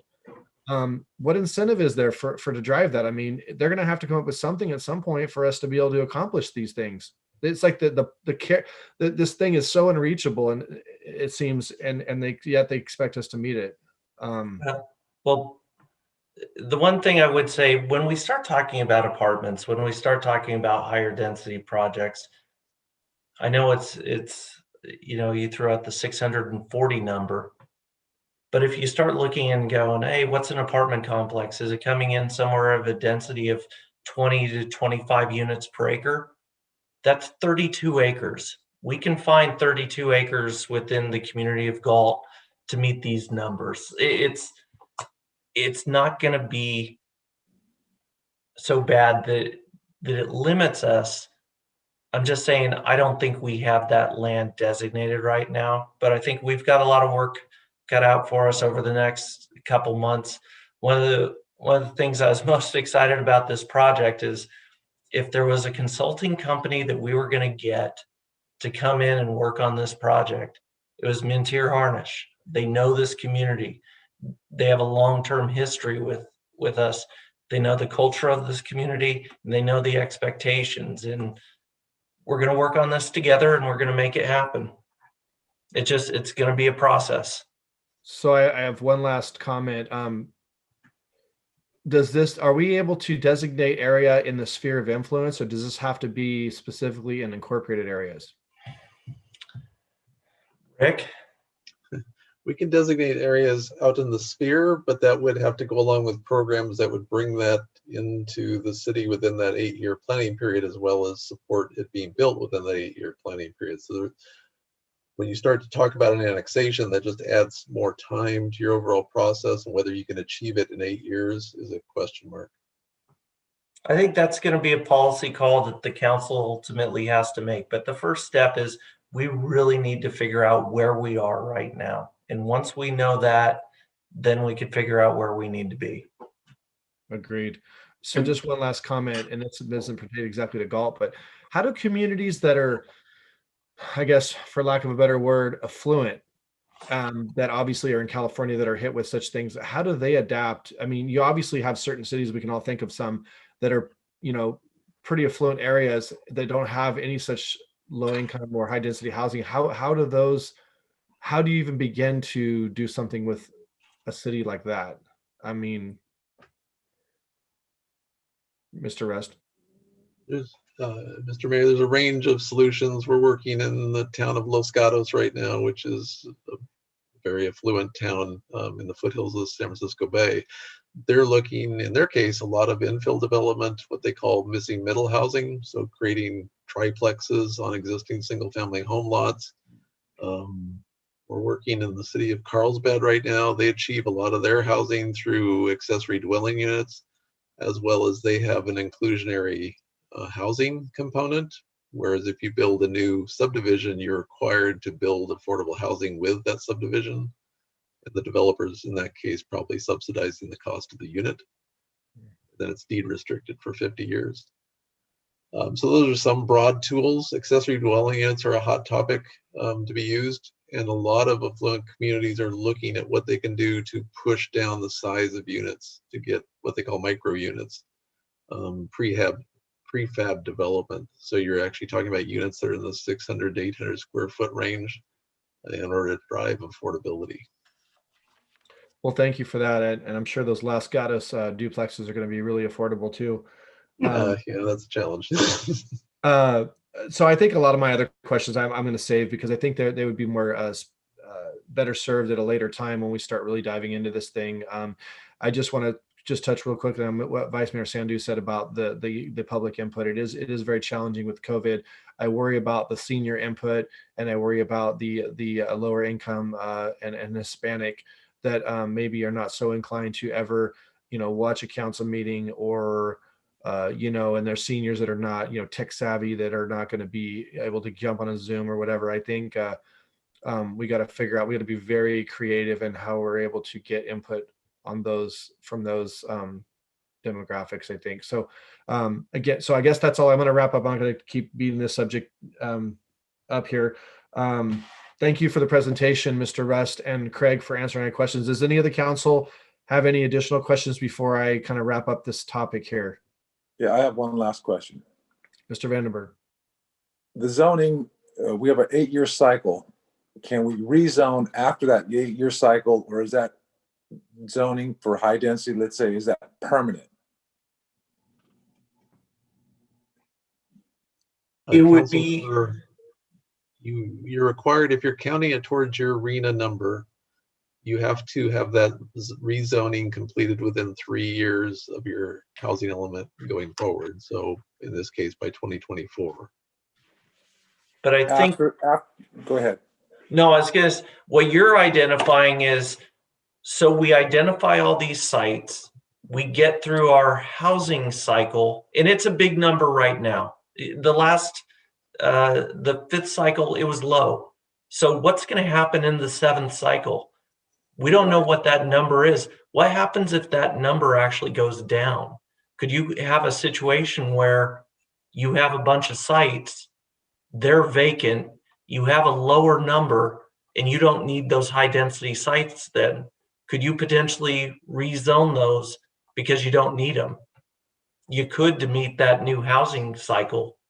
Right. And I just want to make sure that as we vote, we should know that this zoning will be permanent, 10, 20, 30 years. Is that what they're saying? Or is it just for the 8-year cycle? Well, it'd be needed for that housing element, but Right. if you're asking if it doesn't get built, if let's say none of the homes or let's say half of the homes get built for that zoning cycle. Now we're at the end of the zoning cycle, we're starting a new cycle. Can we rezone as we see fit? Depending on what our numbers are for the next cycle, we'll have to provide sites for that number. But again, if the number's not 1,900, and let's just say the next cycle is only 300, you could rezone properties that you didn't need to meet that cycle. Does that make sense? Partially. I would just say the housing element doesn't take away the legislative authority of the council. You're obligated to designate the right number of locations for your housing. Per your question, if you get to your 7th cycle and you want to shift sites, this one's going to go to low density and you're going to make another site higher density to accomplish that, you have that ability. Okay, because earlier you said once, you can't go down, you can make them smaller, but you can't make them larger in zoning. So we would, after the cycle, we would have that ability, potentially. Yeah, you're going to redo your RENA number, your site analysis and all of that at that time, and you can accommodate that through a different solution. Thank you.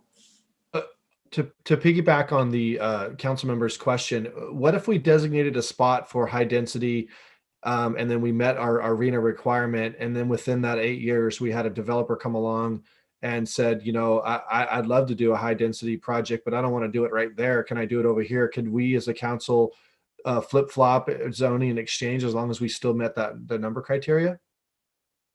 Don't see any reason why not. Okay. you'd have to amend the housing element to take that site and move that site someplace else. So it is fluid technically then. There is some latitude there with that. Okay. As long as you're meeting your numbers. Mm-hmm. And Mr. Mayor, if I may, I just wanted to pipe in here, and I know Craig and Rick are the experts, but from my perspective, this housing element represents part of this confluence that we're in the middle of right now. And so whereas we've got to come up with housing solutions that, I'm sorry, I've got something flying around here. We've got to come up with housing solutions that the city and the citizens desire and they feel they need. At the same time, we're balancing the citizens' desire to grow at our own pace and at a pace that we're comfortable with. At the same time, we've got the state and their mandates. And so this is sort of the formula that we have to address. And so it will inform every developer that approaches us with a project. It will inform all of our activities going forward in the area of development. And so that's why it's important, and I've made this clear to Director Hoffman, that we need to know what those numbers are, because then we can start planning for the future. But I wanted you all to know that we still have a commitment to growing at our own pace and growing in a way that meets the needs of the community. Thank you, Mr. Hines. Mr. Lozano, you had a further question? Yeah, I'm a little confused now, and I apologize. Our Councilmember Vandenberg made a comment, and I just want to make sure I have it right in my mind. If we identify Lot A as low density, or yes, low density, and we decide that we don't want to identify any other property, there are no other pieces of land that we want to move that low density acreage to. We can only make it either low, we can only approve low density or very low on that piece of land. Is that what I'm understanding? That would be what the general plan and current zoning does. That would be correct. But as it relates to the RENA numbers, because we're going to have to identify 1,926 properties or dwelling units. And so if we choose not to,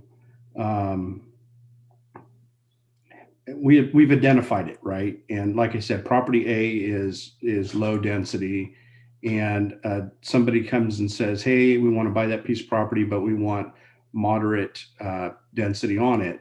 We couldn't do that unless we identified another piece of land that was low density to continue to meet our RENA numbers. Correct? You may be using our terms a little, Okay. if you say low density, if we're trying to meet lower income. Okay, that's what I'm going to say. Yes. Right. I'm looking at the RENA change chart. So Yeah. Yes. low income, correct. Low income.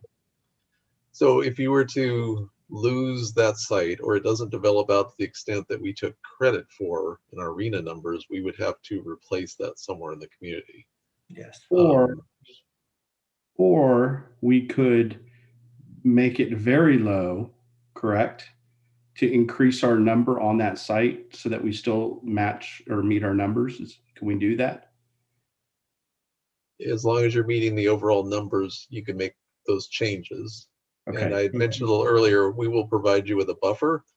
So if you'd like to, it'll be like your players on the bench. So other sites that you can pull into your analysis should you need to meet those. We'll pre-identify places that could be brought out in case something needs to change over time.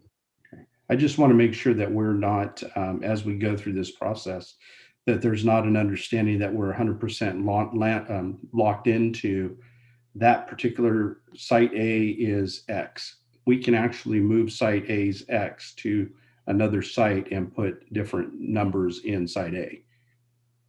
As long as you find another site X as you're describing.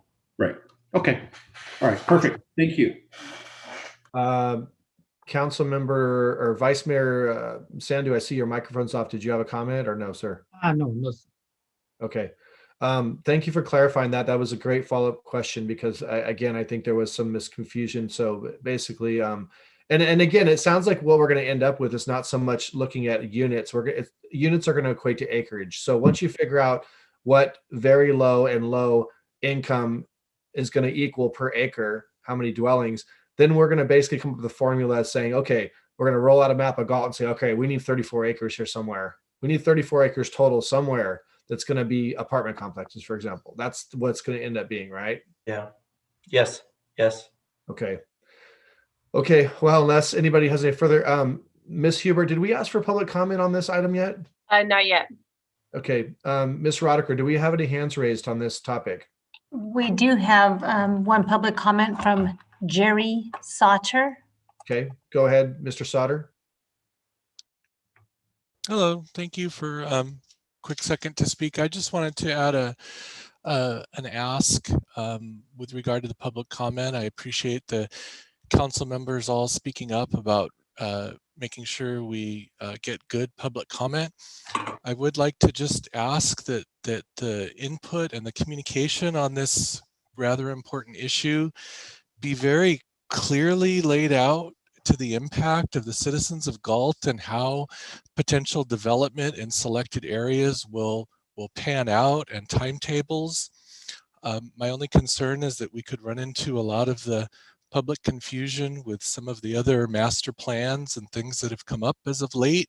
And I think a lot of that public concern could be avoided early on with just really good communication from city staff, not going out full long with a bunch of recommendations from the get-go, but really just communicating what the state's requirement is of us, what our options are, and how what's being proposed and selected would impact the community. And I think that's going to be really important, because we've had some stuff get put out into the community, and I think it's really gotten citizens whipped up into pretty high level of concern, when if the message was delivered a little bit more differently, there would have been more community support and understanding for it. Thank you. Thank you, Mr. Sauter. Thank you. Do we have any additional hands raised, Ms. Rodiker? We have no more. Oh, I take it back. We have one more. Izzy G. Go ahead, Izzy. Bob Belay. Mr. Ballier, go ahead. Thank you very much. Mr. Mayor, council members, first of all, congratulations to the new members and congratulations to the new chairperson, and I mean the new mayor and the new vice mayor. I'm the chair of the Commission on Aging, and I thought I was going to fall asleep during the presentation, but it was pretty interesting, so I stayed awake. And so it kind of piqued my interest when you guys mentioned seniors, obviously, because that's something I'm concerned about, and I want to make sure that that in my role as advocating, in my commission's role as advocating for the elderly, I want to offer up to Director Hoffman specifically, and others, including Mr. Rust, to avail to stay in touch. I want to stay in touch with you guys on this matter in terms of the getting the word out to the seniors, because I happen to have communications with our 7 or 8 senior centers that we have here in Galt. That would be a good portion of the population that needs to get the leaflets or the whatever information you have for them. And I can help facilitate getting that information to them. And we could even do well, I guess we can't do a face-to-face thing because of this silly COVID thingy. But anyhow, yeah, so I wanted to offer up my time and effort to Dr. just promoted you, Dr. Hoffman, Director Hoffman and Mr. Rust. So if, is there a way, how can I get a hold of you so that like an email, so we can start communicating with each other? Can I just give you my phone number, and it's my direct line to my desk. It's okay. It's 366 and 7231. Please give me a call. 209? Yes. Okay. Thank you. Yeah, that's all the comment I have for now. I'm just waiting for the happy moment later on in this council, hopefully. So thank you, Mr. Talk. Thank you, Mr. Ballier. Appreciate your assistance on this matter. Thank you, Mr. Mayor. Do we have any additional hands raised, Ms. Rodiker? That concludes our attendee side of public comment. Ms. Huber, do we have any written comment? No written comment. Okay. Well, if that will conclude, if no council member has any further comment they would like to add, I would entertain a motion to receive the presentation. Mr. Mayor, I think that because it's just a presentation, I don't think a vote or a motion of any kind is needed at this time. Okay, I was under the impression that we did. You said recommended action, so. Right, I saw that, and that's why I wanted to mention it to you. Okay, all right, thank you, sir. Well, with that, then we'll go ahead and move on to our next item, which is going to be our Public Works Department, item H3, for those of you that are following along. Approval of the final map, subdivision improvement agreement, and development impact fee credit agreement for the Cedar Flats Estates, phase number 1. This will be presented by our Public Works Director, Mr. Mike Selling. Mr. Selling. Thank you, Mayor Farmer, and good evening, council members. Mike Selling again, Public Works Director. And Bill Forrest is here, our senior engineer who oversees the development side of the department. He will make the presentation on this item. So with that, I'll turn it over to Bill, and then we'll be available to answer any questions. Thank you, Mike. Bill Forrest, senior civil engineer. The Cedar Flats Estates, was first heard by the City Council and the Planning Commission in 2016, and it went back to Planning Commission for some extension of times, and then in the Planning Commission meeting of February, I'm sorry, I'm reading the wrong line. Actually, February 2020, Planning Commission granted the last extension of time, as well as finding substantial compliance with the prior approved tentative map. Cedar Flats Estates totals 112 single-family lots. Phase 1 is for 65 of those lots. The final map before you creates those 65 lots and some miscellaneous lettered lots. Some are for public purposes, such as Lot A, which is a stormwater detention basin, and some other lots are, for example, to be provide access to adjacent private properties. Associated with the final map is the subdivision improvement agreement. Your recommendation there is authorizing the city manager to execute the subdivision improvement agreement with TL Partners 11 LLP.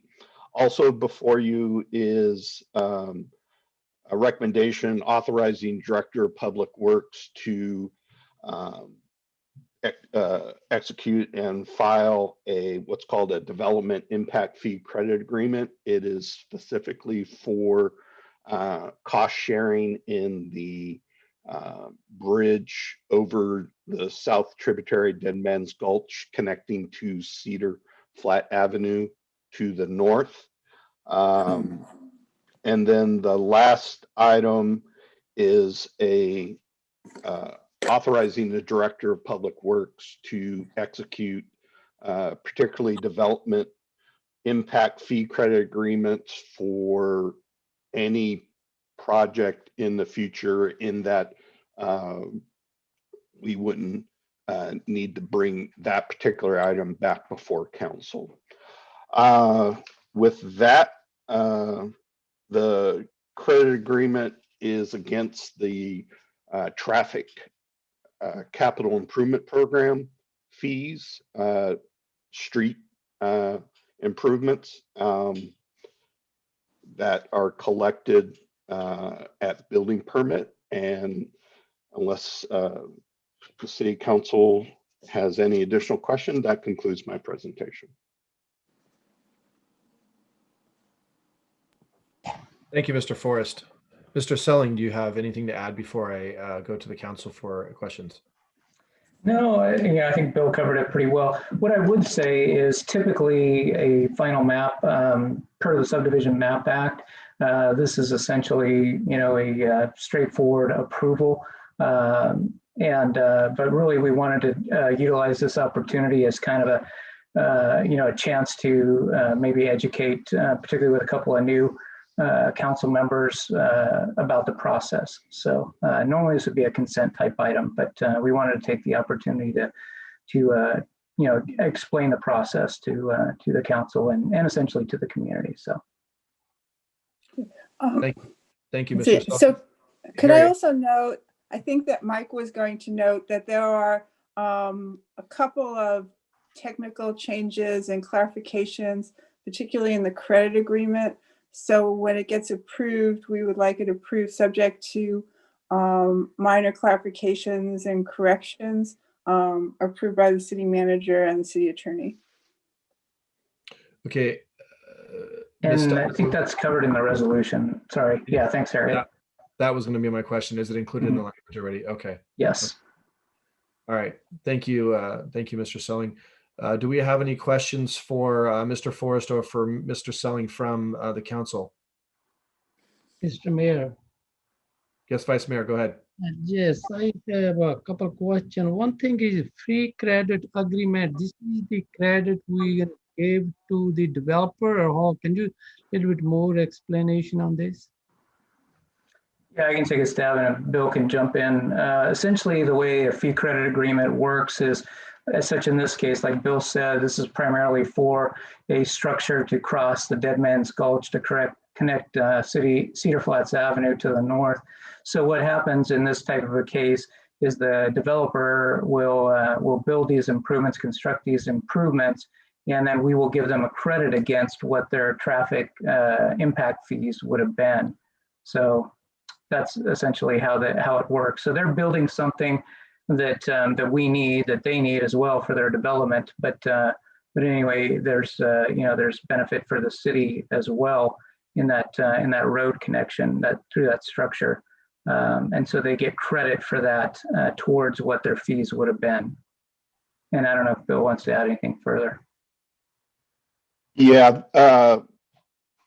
With the Cardoso 1 subdivision, we also entered into a development impact fee credit agreement in that particular case against the water capacity fees, in that the project did some water line improvements that were part mitigation for their impacts, but if you will, while they were making improvements to the benefit of the city water system on a whole. So the bridge across Dead Man's Gulch was identified in previous traffic capital improvement programs, and it's of benefit of providing increased circulation between the northeast area in particular to the rest of the city, and vice versa. Yes, but Bill, my question is how that we share the cost, because that cost is usually with the city and developer is in particularly this case is 50%, and how you guys calculating on the credit?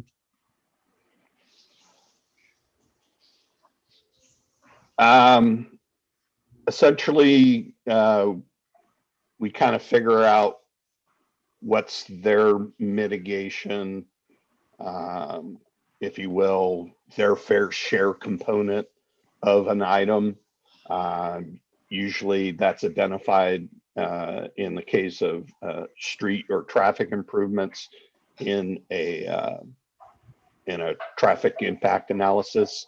So it's a negotiated item.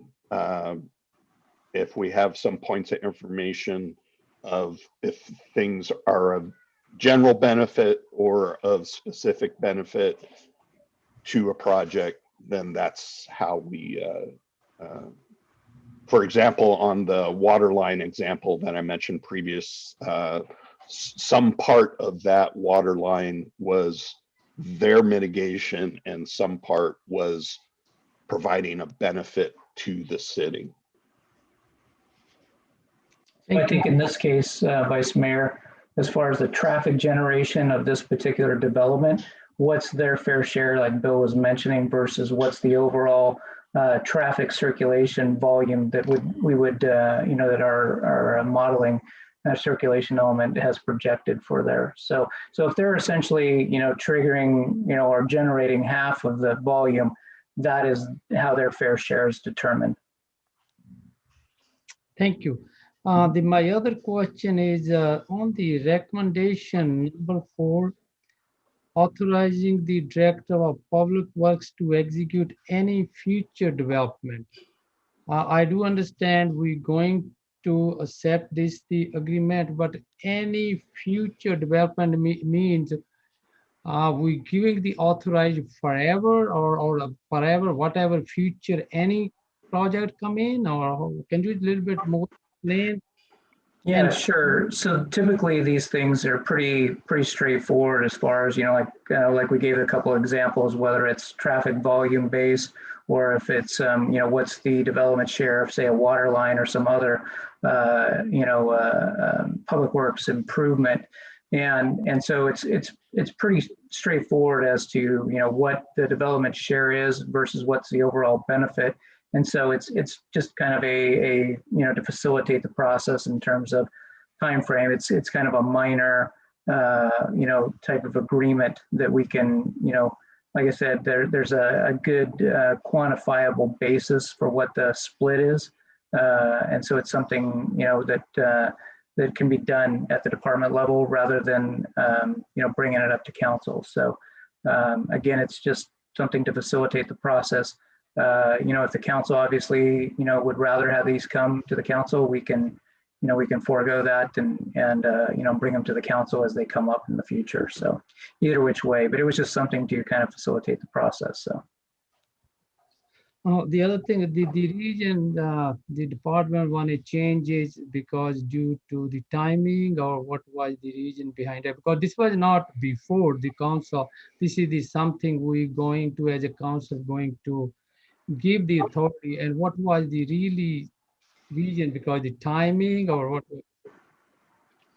A little bit. Yeah, go ahead, Bill. Yeah. In this particular case, we were moving forward with an item, the final map for this subdivision. So, and in all honesty, I could have brought just the development impact fee credit agreement at an earlier stage. That would give them some certainty to the developer that, the monies were, codified, but there wasn't any particular rush. One reason, Mike is correct, it was solely proposed as a method of streamlining the process. If in the future, say there's a project that we enter into a credit agreement for, but there isn't any other items such as a final map before council, it was thought just as a method of streamlining to authorize the director of public works. But and previously, several years ago, the council had given authority to the director for a wide number of, if you will, standard items. So that was the thought behind it. Certainly, if the council wants to be able to review credit agreements, we can certainly bring those items back to the council for review. Thank you, Bill. Thank you. I don't have any question at this time. Thank you, Vice Mayor. Does anybody else have any comment on this subject? Other council members? I just had one. I did have some comments, but I think I'm going to hold off on them because I know we have a few more items to get to on the agenda. There were basically just some understanding of the map. Again, we don't have to go into in depth, but is it maybe just a simple answer? So currently, Amador Lane goes and before it curves and hooks into the street, I don't have the name offhand, but it actually continues as kind of a poorly paved rural road that will remain, and that branch or whatever else that's out there in the middle, that's going to actually remain as well. Am I correct, Bill? The ranch, yes, that is what's referred to as main pots, not part of the subdivision. The phase 2 of the development will improve Amador, and if you will, shorten that driveway extension. That driveway serves not only the ranch on the north side of the spur railroad tracks, but there's actually a property that has a private crossing to the of the railroad that gets the same access. So that improvement of Amador will be, if you will, done with the phase 2 of the Cedar Flats estates, and they're anticipating getting that. Right now, they're planning to get to it next spring. So when you say improvement of Amador, because I noticed that you've actually created a new Amador that's actually disconnected from the current Amador, and it actually ends up with a dead end running north and south. So with the phase 2, that dead end, the new Amador will continue south and connect with the existing Amador. Is that? Essentially, think of Amador taking a bend to head to the north. Gotcha. Okay. Well, that answers my question. I have some others, but I can always get with yourself or Mr. Selling just to get some clarification. They're just simple, just trying to understand the position of the map and connection points. So I'll save those for another time. Do we have? Did we ask for public comment on this item yet, Ms. Hubert? Not yet. Okay, Ms. Rodeker, do we have any hands raised? We have no hands raised on the attendee side. Thank you. And Ms. Hubert, do we have any written comment? No written public comments. Okay. Well, with no comment, and if none of my other fellow council members have any further comments on this item, I would like to get a resolution. Tina, do you want me to read the action that needs, or what do you want to do? I can read it, or you can read it. It's your choice. I'll go ahead and read it. So what we're going to need to do is adopt a resolution for number 1, approving the final map for Cedar Flats Estates Phase 1 and authorizing the filing and recordation thereof. Number 2, authorizing the city manager to execute the subdivision improvement agreement, including the conditions of the approval with TL Partners X1 LLP and filing and recordation thereof. Number 3, authorizing the Director of Public Works to execute a development impact fee credit agreement with TL Partners XI LLP and filing thereof. And number 4, authorizing the Director of Public Works to execute any further development impact fee credit agreements and the filing thereof. Do I hear a motion to move this forward? Moved. Second. Moved by Councilmember Lozano, seconded by Vice Mayor Sandu. Could I have a roll call vote, Ms. Hubert? Vice Mayor Sandu, Aye. Councilmember Papineau, Aye. Councilmember Vandenberg, Aye. Councilmember Lozano, Aye. Mayor Farmer. Aye. Motion passes 5-0.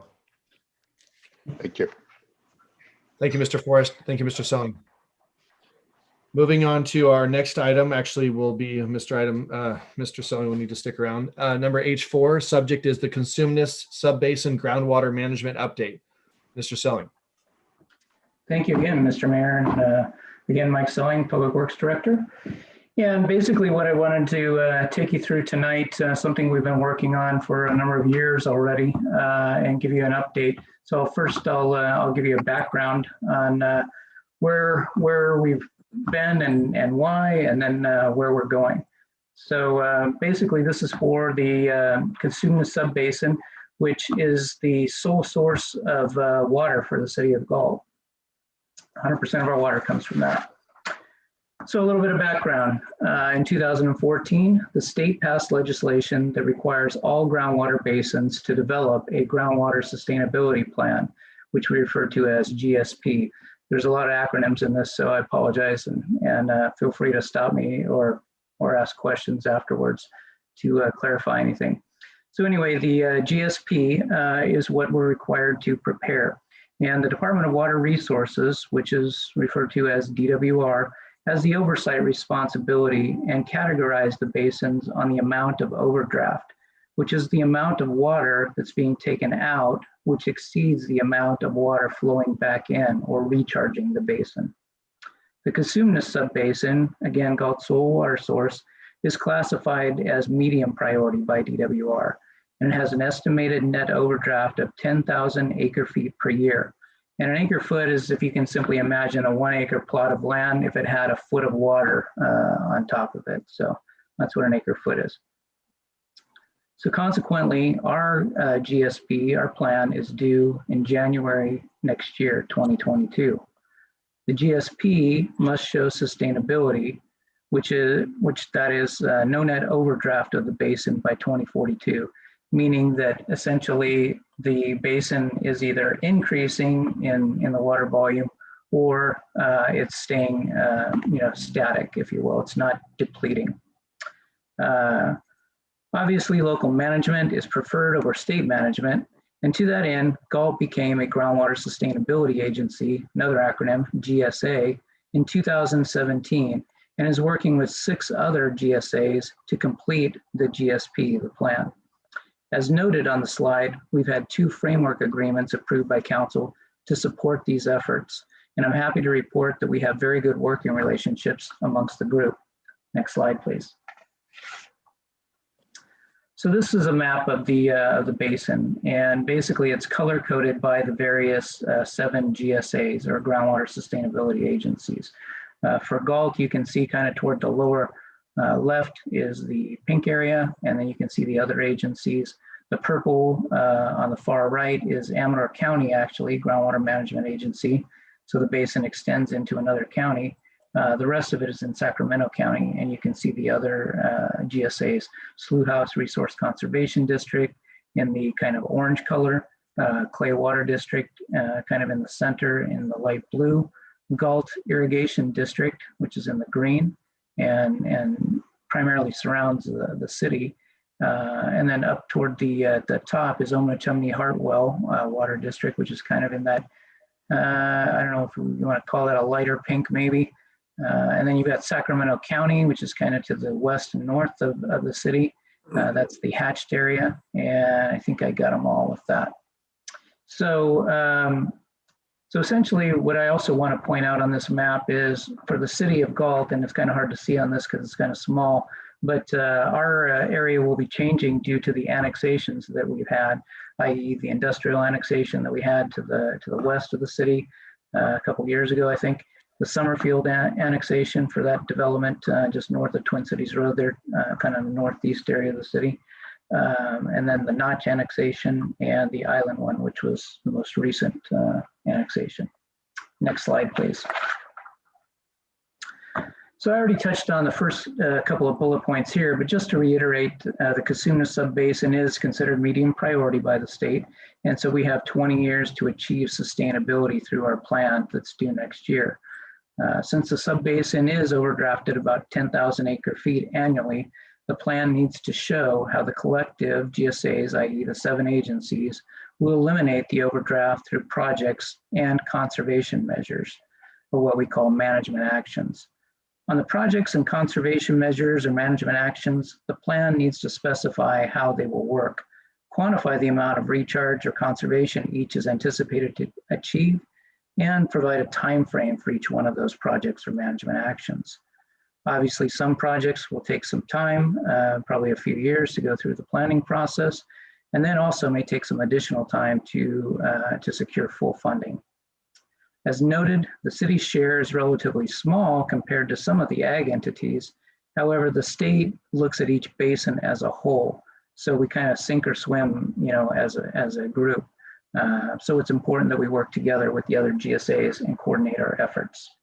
Next slide, please. So some of the key issues that we're working on as far as other issues include governance. That is, how will the basin be managed? The group is currently anticipating some form of a joint powers agreement that will have equal representation amongst the 7 GSAs. And there may need to be some weighting of the structure to ensure the balance of power, so to speak.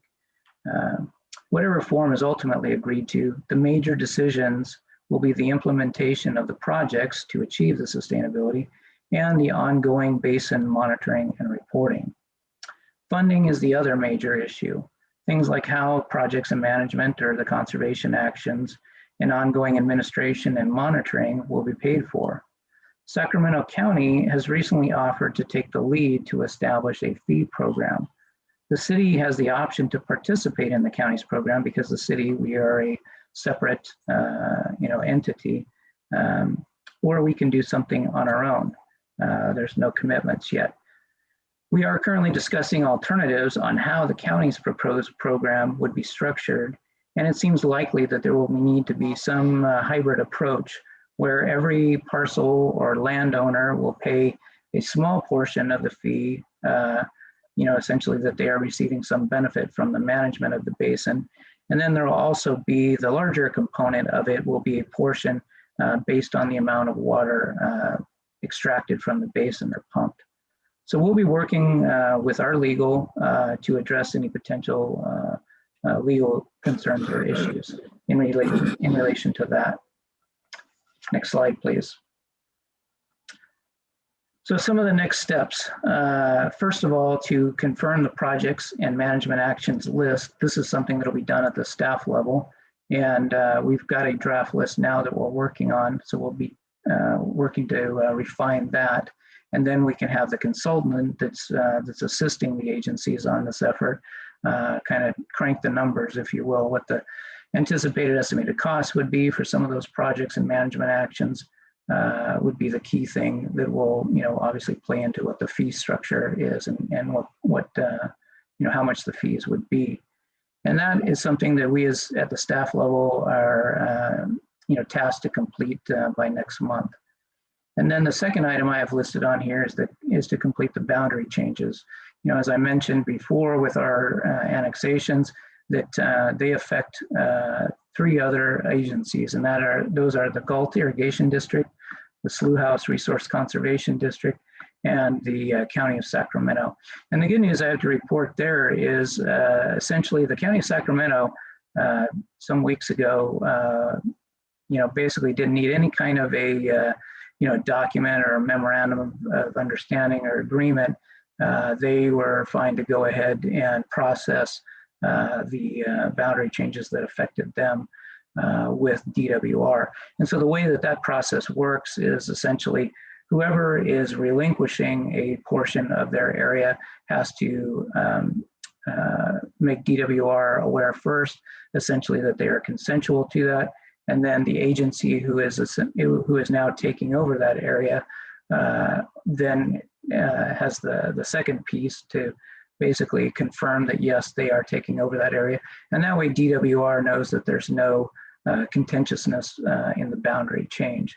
And so the good news there is just last Wednesday for the other 2, which both wanted memorandums of understanding, and I worked with our city attorney to draft that. Slough House Resource Conservation District Board approved the memorandum of understanding for the acreage that will be coming to the city from them last week. And then just today, I went out to the Galt Irrigation District's board meeting where they approved their respective portion for the boundary change. So they'll be submitting those to DWR, and then once DWR reviews those, then we will be submitting for our part on those. And so I had on here that those were, I was hoping to bring those in February. I think the good news there is that I can bring those in January now on the 19th meeting for both the Galt Irrigation District and the Slough House District. And then further next steps are to establish the governance mechanism. That's going to be later this spring, early summer. That will definitely be a key piece. That would be the JPA or whatever form that governance document may take. I would anticipate bringing that probably sometime in May to the council for its consideration. And then the last piece would be determining the funding mechanism, whether we go with the county's proposed fee program or if we do something, on our own. That's going to be, again, probably early to midsummer. Essentially, the deadline there would be, I think it has to be submitted to the county for any tax roll, to be added to the tax rolls by August. So next slide, please. And then I want to touch on this slide will kind of show you these boundary changes that I was just speaking of. So what you can see on kind of the blow up here is that the Galt Irrigation District, or GID, with the city from the annexations there, you can see the 3 pieces. Kind of hard to see those red numbers in there, but anyway, they total a little over 810 acres. And then Slough House Resource Conservation District, kind of that peach orangish color. The annexations there affecting them to the tune of about 336 acres. That's the Notch annexation.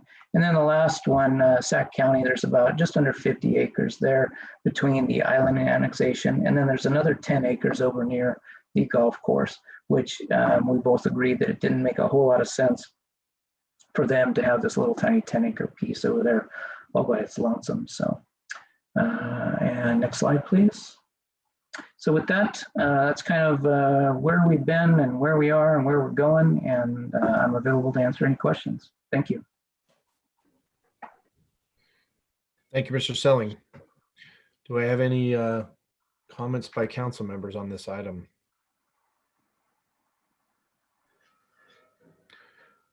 All right, I myself do not have any questions at this time. Thank you for the good presentation. Do we have any hands raised for public comment, Ms. Roddicker?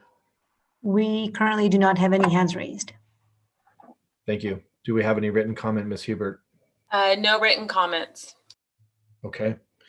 Since we have no public comment and no further comments by council, we will not need any action taken on this. This is for our presentation only. So I will move forward. Again, thank you for your presentation, Mike. Absolutely. Thank you. Very well done as usual. Letter I, communication. Do we have any communication tonight, Ms. Hubert? Not this evening. Thank you. We'll move on to item J, City Clerk's report. Item J1, subject, consideration of appointment of representation to City Council committees, commissions, and boards. Ms. Hubert. Good evening, Mayor and council members. As mentioned, tonight we'll be considering appointments of representation to City Council committees, commissions, and boards. The Galt Municipal Code established the process by which a person is appointed to each committee, commissioner, board. Each council member shall appoint one person whose term shall run concurrently with that of the council member so appointing. As a result of the reorganization, or better known as the election, Councilmember Vandenberg and Councilmember Papineau each have appointments. Mayor Farmer also has an appointment on the Public Safety Committee due to the resignation of Darren Mitchell. Vice Mayor Sandu has one appointment to the Beautification Committee due to the resignation of Tiffany Manning, and Councilmember Lozano has one appointment on the Planning Commission due to the reorganization of City Council. So I'm going to go through each committee, commission individually, ask for your appointment. It is an individual appointment, and then we'll go to Historical Preservation Committee and the Sacramento Yellow Mosquito District last, because they will need council approval. So the first up is Beautification Committee. Councilmember Vandenberg and Councilmember Papineau each have an appointment. Vice Mayor Sandu has an appointment, as mentioned, due to resignation. So for the three vacancies, we have received one application from Paige Lampson. So Councilmember Vandenberg, do you have an appointment? Yeah, I would like to appoint Paige Lampson. Okay. Okay, so what we'll do is Councilmember Vandenberg appointed Paige Lampson, so we will continue to advertise for the remaining two positions. Next is Commission on Aging.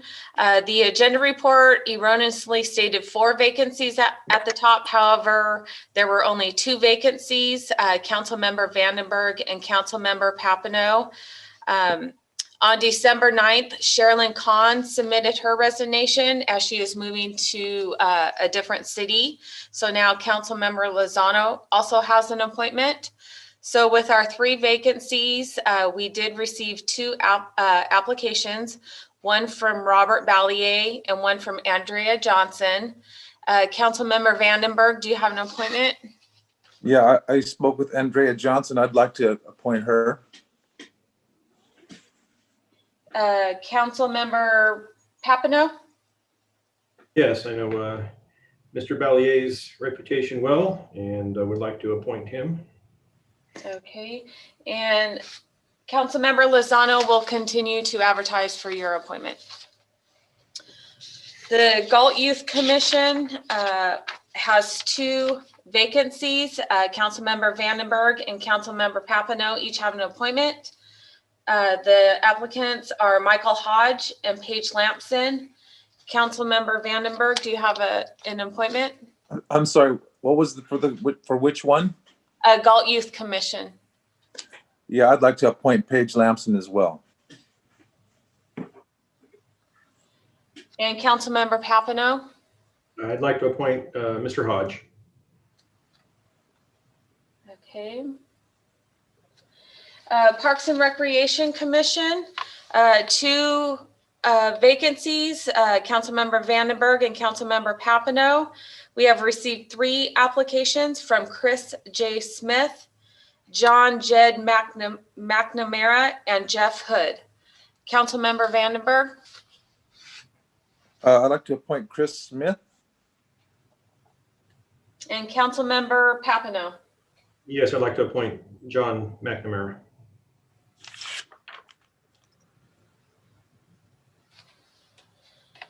Okay. So next is the Planning Commission. Councilmember Vandenberg and Councilmember Papineau each have an appointment, and Councilmember Lozano has an appointment due to the reorganization. So we have 3 vacancies. The applications received are from Keith Jones, Eugene Davenport, Jonathan Oshalim, and Jeff Hood. Councilmember Vandenberg. I'm not going to make an appointment at this time. Okay, so you're passing.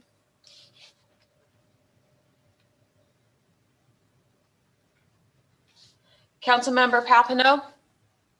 Yeah, I'd like to appoint Keith Jones to continue on the Planning Commission.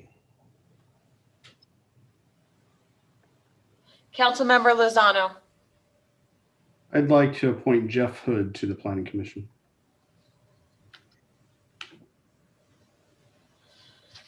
Okay, so we have Councilmember Papineau with Keith Jones, Councilmember Lozano with Jeff Hood, and Councilmember Vandenberg.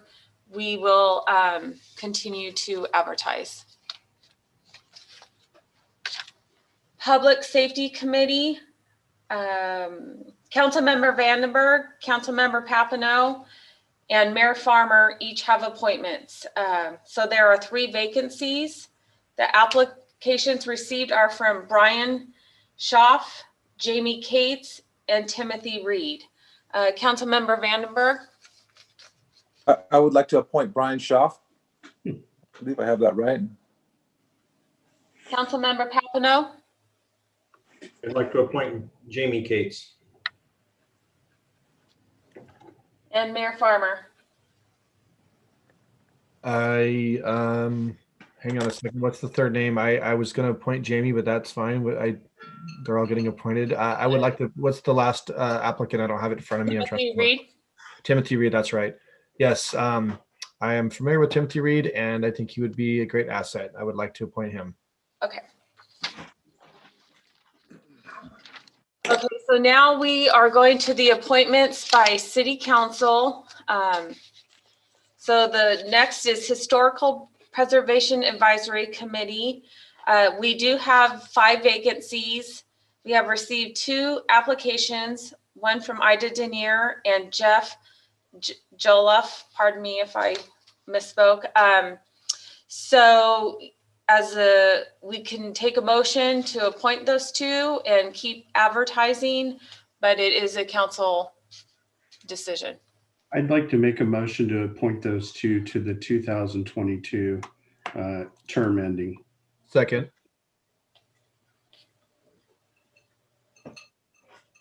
May I have a roll call vote, please? Yes. Vice Mayor Sandu. Aye. Councilmember Papineau. Aye. Councilmember Vandenberg. Aye. Councilmember Lozano. Mayor Farmer. Aye. Motion passes 5-0. Okay, and then the last one for council approval is Sacramento Yellow Mosquito and Vector Control District, and Marcia Mooney is resubmitting her application. How many empty seats do we have on that? 1. And we have 1 applicant. Her Miss Marcia, what's the name? Mooney. Miss Marcia Mooney. And this is a appointment as the entire council, correct? Correct. Okay. Do I hear a motion to appoint? Ms. Mooney. Second. Moved by Councilmember Papineau, seconded by Councilmember Lozano. May I have a roll call vote, please? Vice Mayor Sandu. Aye. Councilmember Papineau. Aye. Councilmember Vandenberg. Aye. Councilmember Lozano. Aye. Mayor Farmer. Aye. Motion passes 5-0. Excuse me.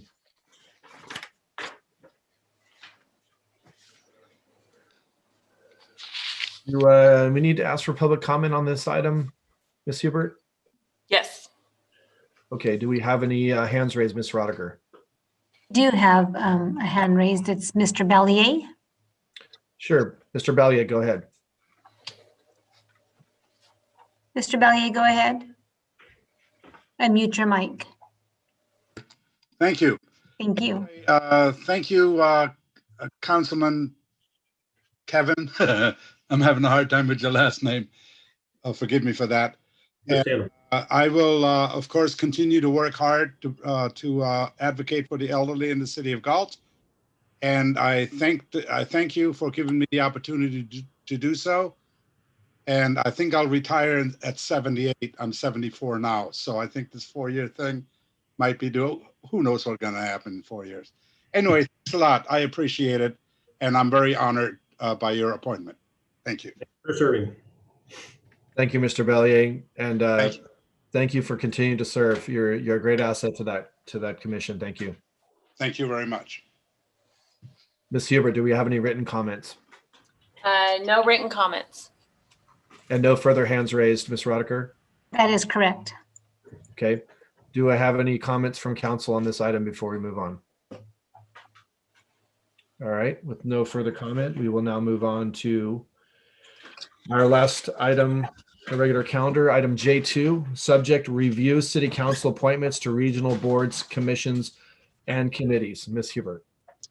Okay, so again tonight, we are going to review council appointments to regional boards, commissions, and committees, and consider taking the following actions. To fill vacancies, again, due to the reorganization on the Casunas Community Services District, or known as CSD 2x2, the 457 Deferred Compensation Plan Committee, the City and Schools Together, or CAST, Galt Youth Commission, Sacramento Metropolitan Air Quality Management District, the Sacramento Metropolitan Cable Television Commission, and the South Sacramento Conservation Agency.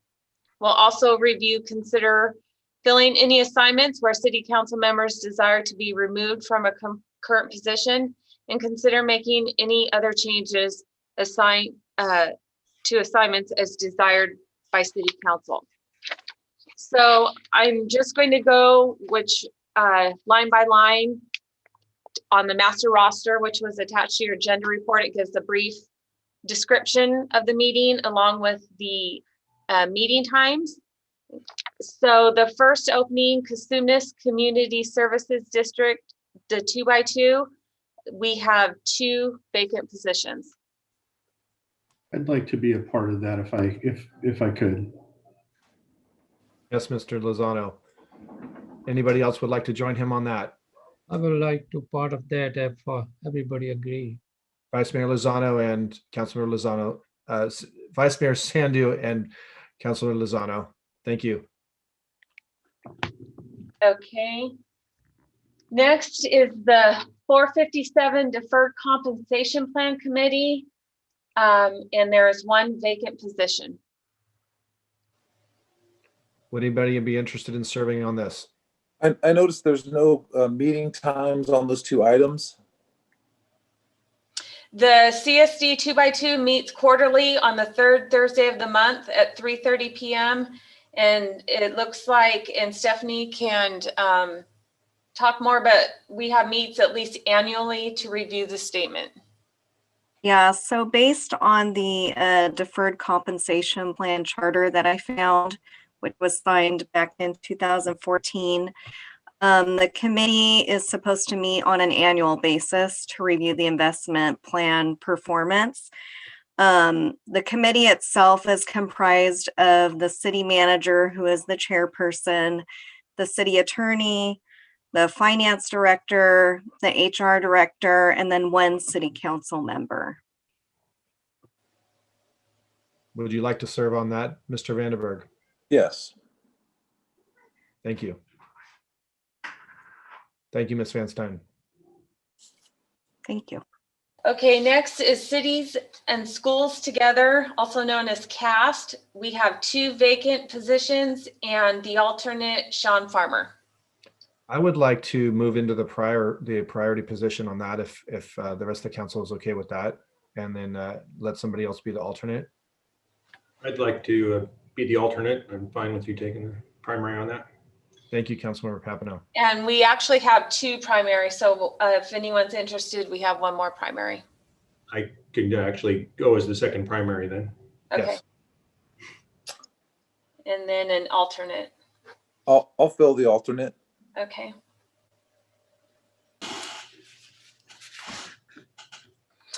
And then next is 1 vacant position for the Galt Youth Commission. How often does the Youth Commission meet?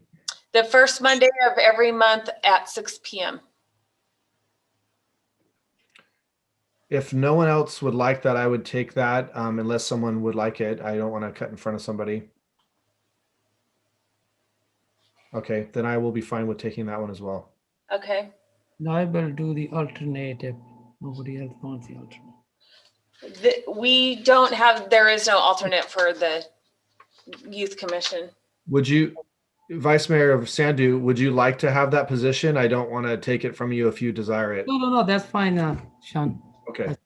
Can we make an alternate? It would have to come back as a separate item, I believe. That's a good idea, Councilman Lozano. Maybe we'll bring that up in council comments. That would be great.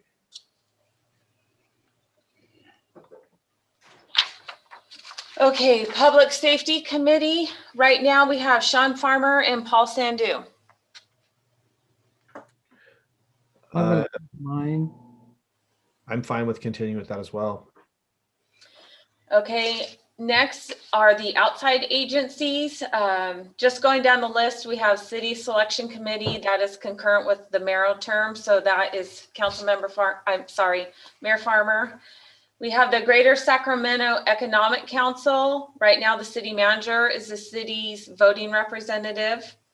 We have Sacramento Area Council of Governments, known as SAGHOG. And right now we have Rich Lozano and the alternate is Sean Farmer. I'd like to continue as the primary on SACOG. And I'm fine with continuing with the Library Authority. Are you okay with being the alternate on SAGHOG? Unless somebody else would like to. I mean, I never have had the opportunity to fill in the role. I know it's probably the most prestigious committee to fill on. I would like to extend that to either Mr. Papineau or Mr. Vandenberg, should one of them be interested in that. Okay, if not, then I will be fine with just keeping it. Yeah, no, I'd be willing to step in as the alternate. Okay, great. That'd be fine.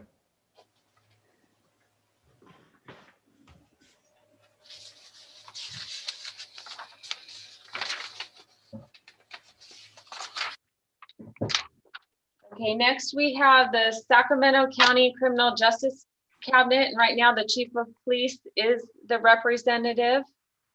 Sacramento Local Area Formation Commission, known as LAFCO. We are on a rotating schedule, so City of Galt will not see it till December of 2022. And Sacramento Metropolitan Air Quality Management District, we have 1 vacant and 1 alternate position available. I'd like to take the primary on that one. Okay. And I could do the alternate. To clarify, is that for the air quality? Is that for the Air quality? Air quality. Okay. So we have Councilmember Papineau and Councilmember Vandenberg as the alternate. Yes. Okay, and then we have the Sacramento Metropolitan Cable Television Commission. This is a rotating seat with the City of Galt and Rancho Cordova. So the appointment would need to approval of both cities. So do I have a volunteer for that? Rancho Cordova's appointment just ended November 2020. So can you please clarify what the commitment is on that? That is quarterly In March, June, September, and December on the first Thursday at 2:30 p.m. Is anyone interested in taking this? I am. Mr. Vandenberg, thank you.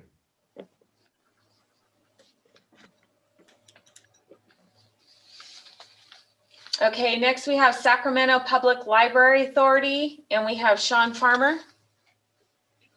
I would like to continue with that. I enjoy that. Okay. And then Sacramento Transportation Authority, we have Paul Sandu and alternate Sean Farmer. I will keep that. Would someone like to take over the alternate? If not, I will be happy to take it. Just wanted to offer that up to someone else. Okay, I'll continue to be the alternate on that as well. Thank you. Okay, and then we have the South Sacramento Conservation Agency, both one vacant and one alternate vacant position.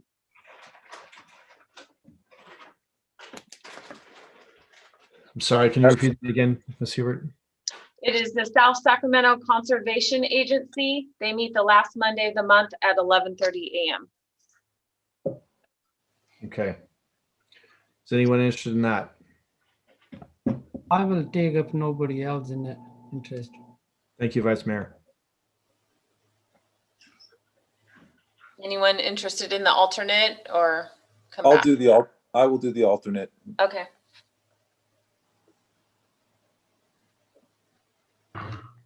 Okay, and then we would just need a motion to pass what you guys just decided. I think we skipped over the Homeless Policy Council. Oh, you're correct. We have Sean Farmer. Thank you. Yeah, I have yet to have a meeting on that yet. I was kind of interested in that, but we have yet to meet. So I'm open. If someone finds it interesting to do so, someone can take it, or I will continue. If anyone's interested, please speak up. All right, then I am fine to continue on that as well. Okay. Thank you.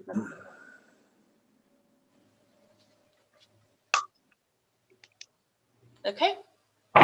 And Tina, if you could, what would be very helpful at some point in the near future, if you could maybe send each of the council members their assignments and just in clarifying when those meetings take place typically, that would be very helpful for each of us. Thank you. At your convenience. Do we have a motion? So moved. Second. I'm sorry, I didn't hear the It's first. moved by Councilmember Lozano, seconded by Mayor Farmer. Thank you. Could I have a roll call vote, please? Vice Mayor Sandu, Aye. Councilmember Papineau, Aye. Councilmember Vandenberg, Aye. Councilmember Lozano, Aye. Mayor Farmer. Aye. Motion passes 5-0. Thank you. Thank you, Tina. If we have, actually, we need to take public comment on this. Do we have any hands raised, Rose? We have no public comments on the attendee side. And any written comments, Ms. Hubert? No written comments. Okay, thank you. With no further comment, if I have no further comments by any council members, please put a hand up if you do. Otherwise, we will move on to our next item, item K, comments by staff. I will now turn it over to our city manager, Mr. Hines. Good evening, everyone. I don't have any comments other than to wish everyone a happy and safe holiday. And I'm going to turn it over to the staff, and let's start with Finance Director Claire Tyson. Good evening, everyone. I really have nothing to report except to wish everybody a pleasant holiday. It's going to be very different, I'm sure, for all of us, but hopefully it'll be a safe one. Thank you. Interim Police Chief Brian Kalinowski. Good evening, Mayor and Council. I'd like to welcome the 2 new council members to the City Council.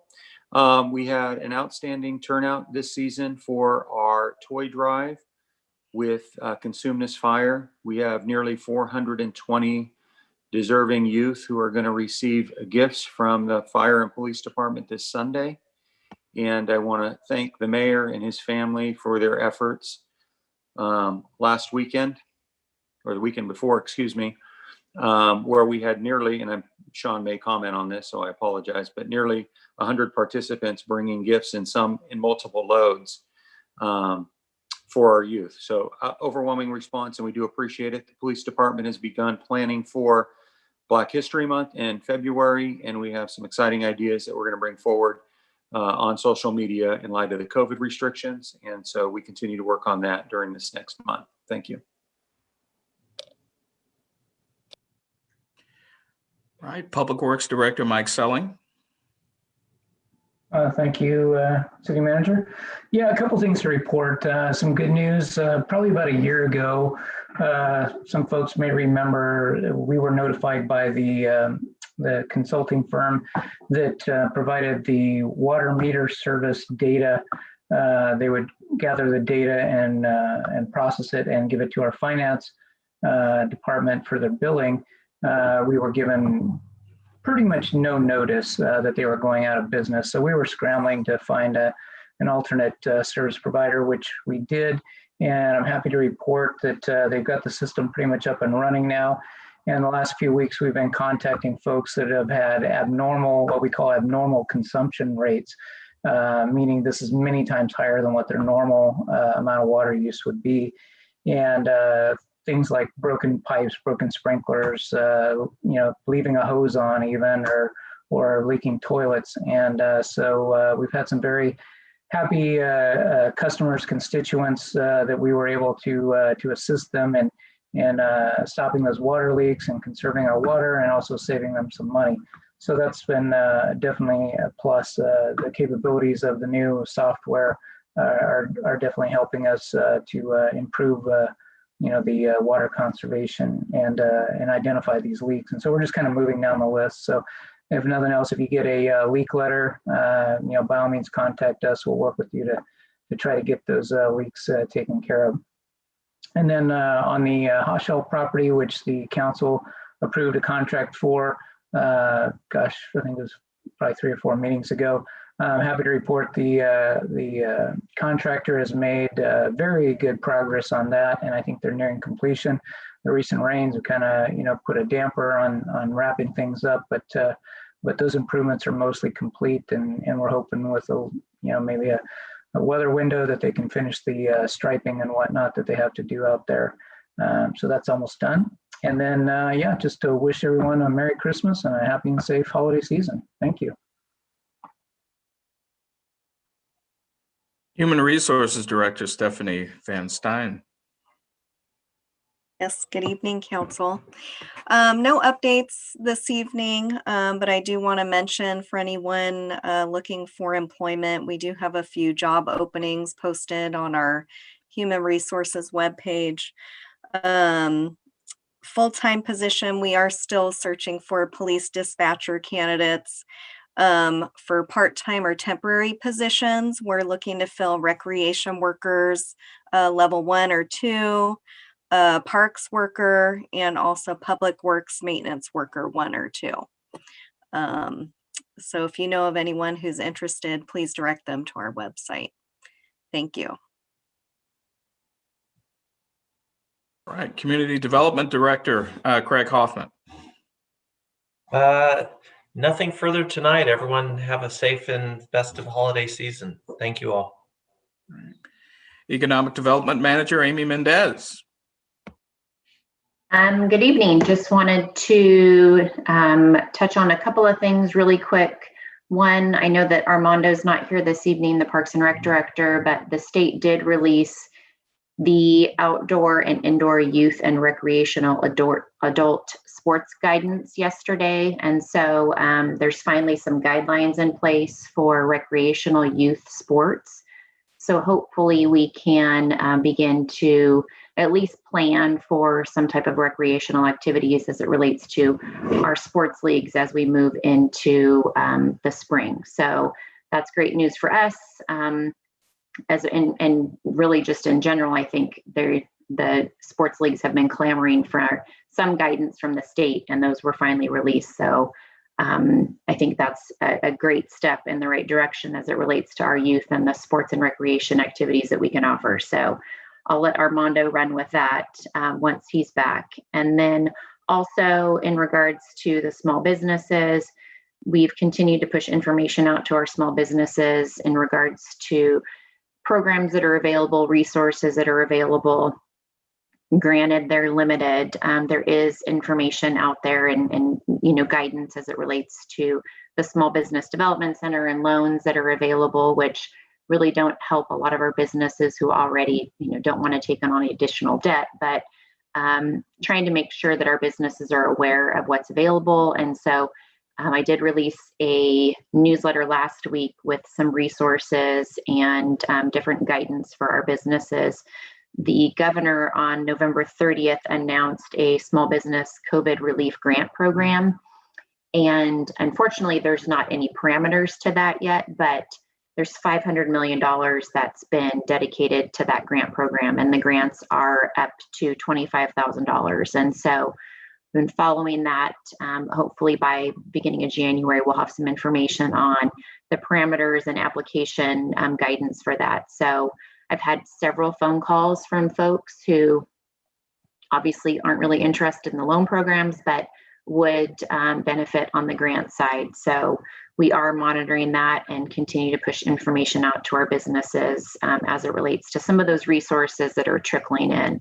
And I do appreciate, Mayor Farmer, your recommendation on the letter. I think anything that we can show our businesses that we're at least attempting to try and help them is beneficial, and it shows them that we care. And I do continue to try and push information out as it relates to the Eat, Drink, Support Local campaign, engaging our businesses, making sure that our residents understand the impact. And, today I posted about the fact that, we had so many businesses that in the light of COVID and the restrictions and indoor dining issues that, they aren't allowed to, push out as it relates to the indoor guidance, they still show up. They still are donating cookies and donuts and hot chocolate, and they come to all of our events and they participate, and it's huge. And I think that our community members and our residents need to understand the impact that they have on our community as a whole, because a lot of these events wouldn't be possible without them. So, that's information that we continue to try to push out to the community and hopefully resonates with them so that they continue to order takeout and patronize these businesses as we move through this continued kind of mess as it relates to COVID and the regulations and restrictions that are being put on these small businesses. So with that, I think that's all that I have for this evening, unless there's questions. So let's go with, I'm sorry, I'm getting some feedback. Who is that? Oh my, all right. Let's go with Harriet. I have nothing to add except to send season's greetings from Kimberly and myself, and I hope you all have good holidays. Very good. City Clerk Tina Hubert. Just like to wish everyone a Merry Christmas and a Happy New Year, since we won't see you. All right. And Rose Rodacker. I have nothing tonight. Okay. Wish everyone a happy holidays. All right. Mr. Mayor, that concludes staff comments. Thank you. Thank you, Mr. Hines. I do have a question. Were we going to mention about the January 5th meeting was that meeting canceled, I believe? Well, we can always state that it was in the on the consent agenda tonight. There was an item that canceled the January 5th meeting of the council. And so the next meeting of the council will be January 19th. And so we will we'll have one council meeting that we will not have in January. And then we'll come back January 19th and start the business at that point. Thank you. And thank you I forgot that it was on the consent. So thank you for that. Sure.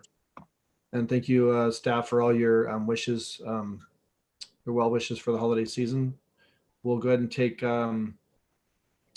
council comments at this time. Future agenda items. We'll start with our Vice Mayor, Mr. Sandhu. Yes, first of all, I would like to thank you, South County Service. They provide last week for a senior lunch. I really like to thank you, Craig Morrison. He invited me, but I was another event. Thank you, Craig. The next one, Galt Sunrise Rotary Club. They're making every effort to get any kind of donation because they're going to provide almost 1,000 people Christmas dinner box. So thank you for Galt Sunrise Rotary Club, especially Mukesh Patel, Mark, Edward King. Thank you for your every effort to make that happen. I also like to thank you, Chamber. Chamber helping every small business the way whatever they can. Thank you for all the Chamber member. The last, Merry Christmas and Happy Christmas. Happy holiday. Stay safe. That's it. Thank you, Vice Mayor. Councilmember Papineau. Take a minute to compliment the professionalism of City Manager, Mr. Hines, and all of the staff that I've dealt with thus far. And wish everybody a Merry Christmas and looking forward to working with everybody in 2021. Thank you, Councilmember Papineau. Councilmember Vandenberg. Merry Christmas, everybody. I just want to thank you, Amy, for your comments. I appreciate you saying those things.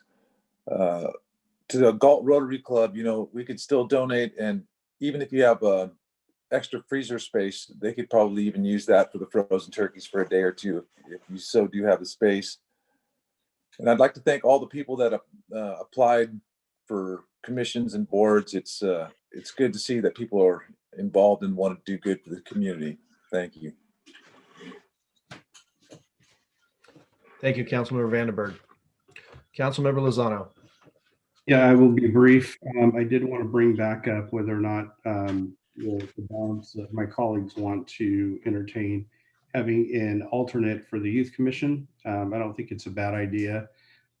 I don't know that we've had to use one in the past or we would have had the need to, but I think it just gives another opportunity for somebody else to be connected in a different capacity. So I'd like to bring that back later if everybody's agreeable at a later agenda when the city manager and mayor feel it is appropriate, because it's not a rush item.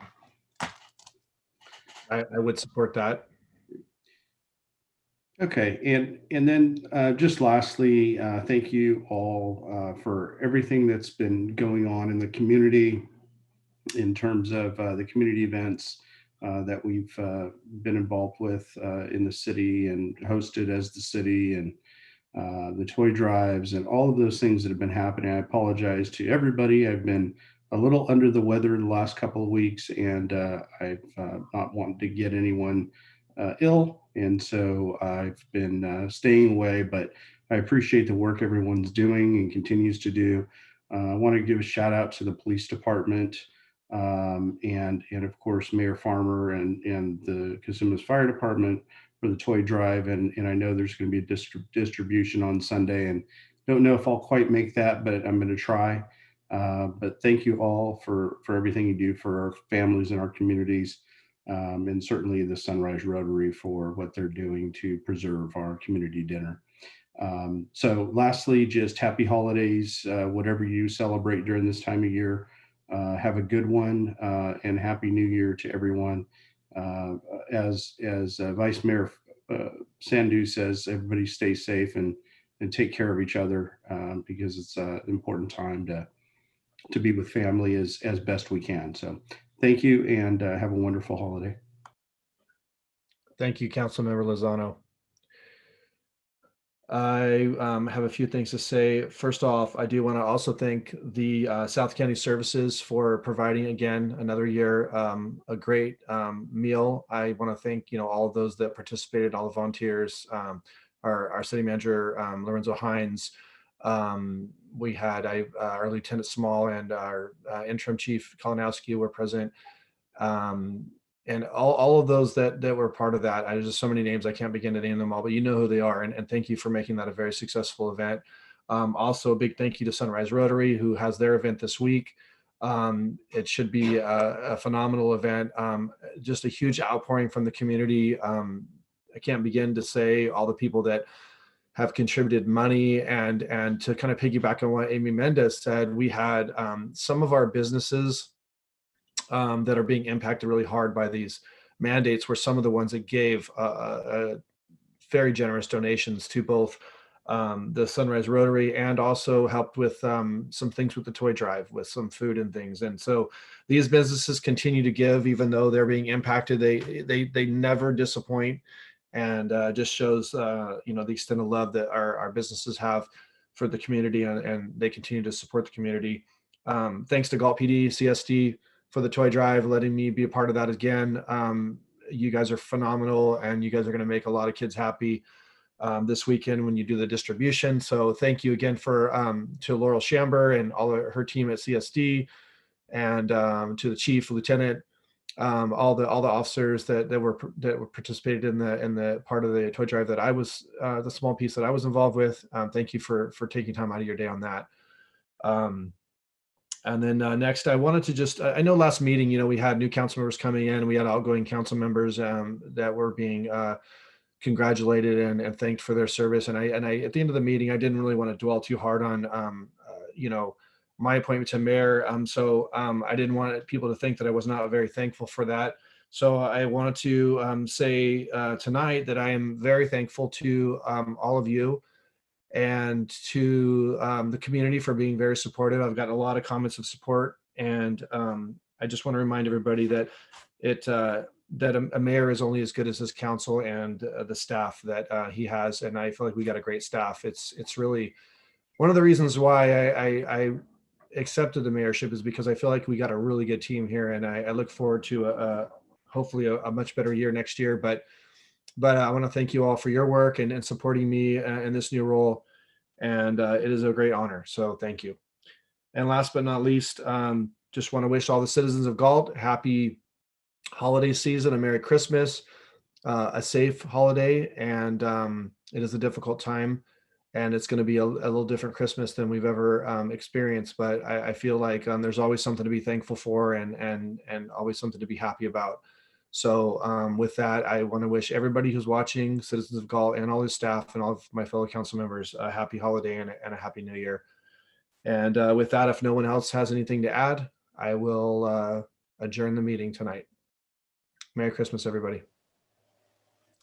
Have a good evening.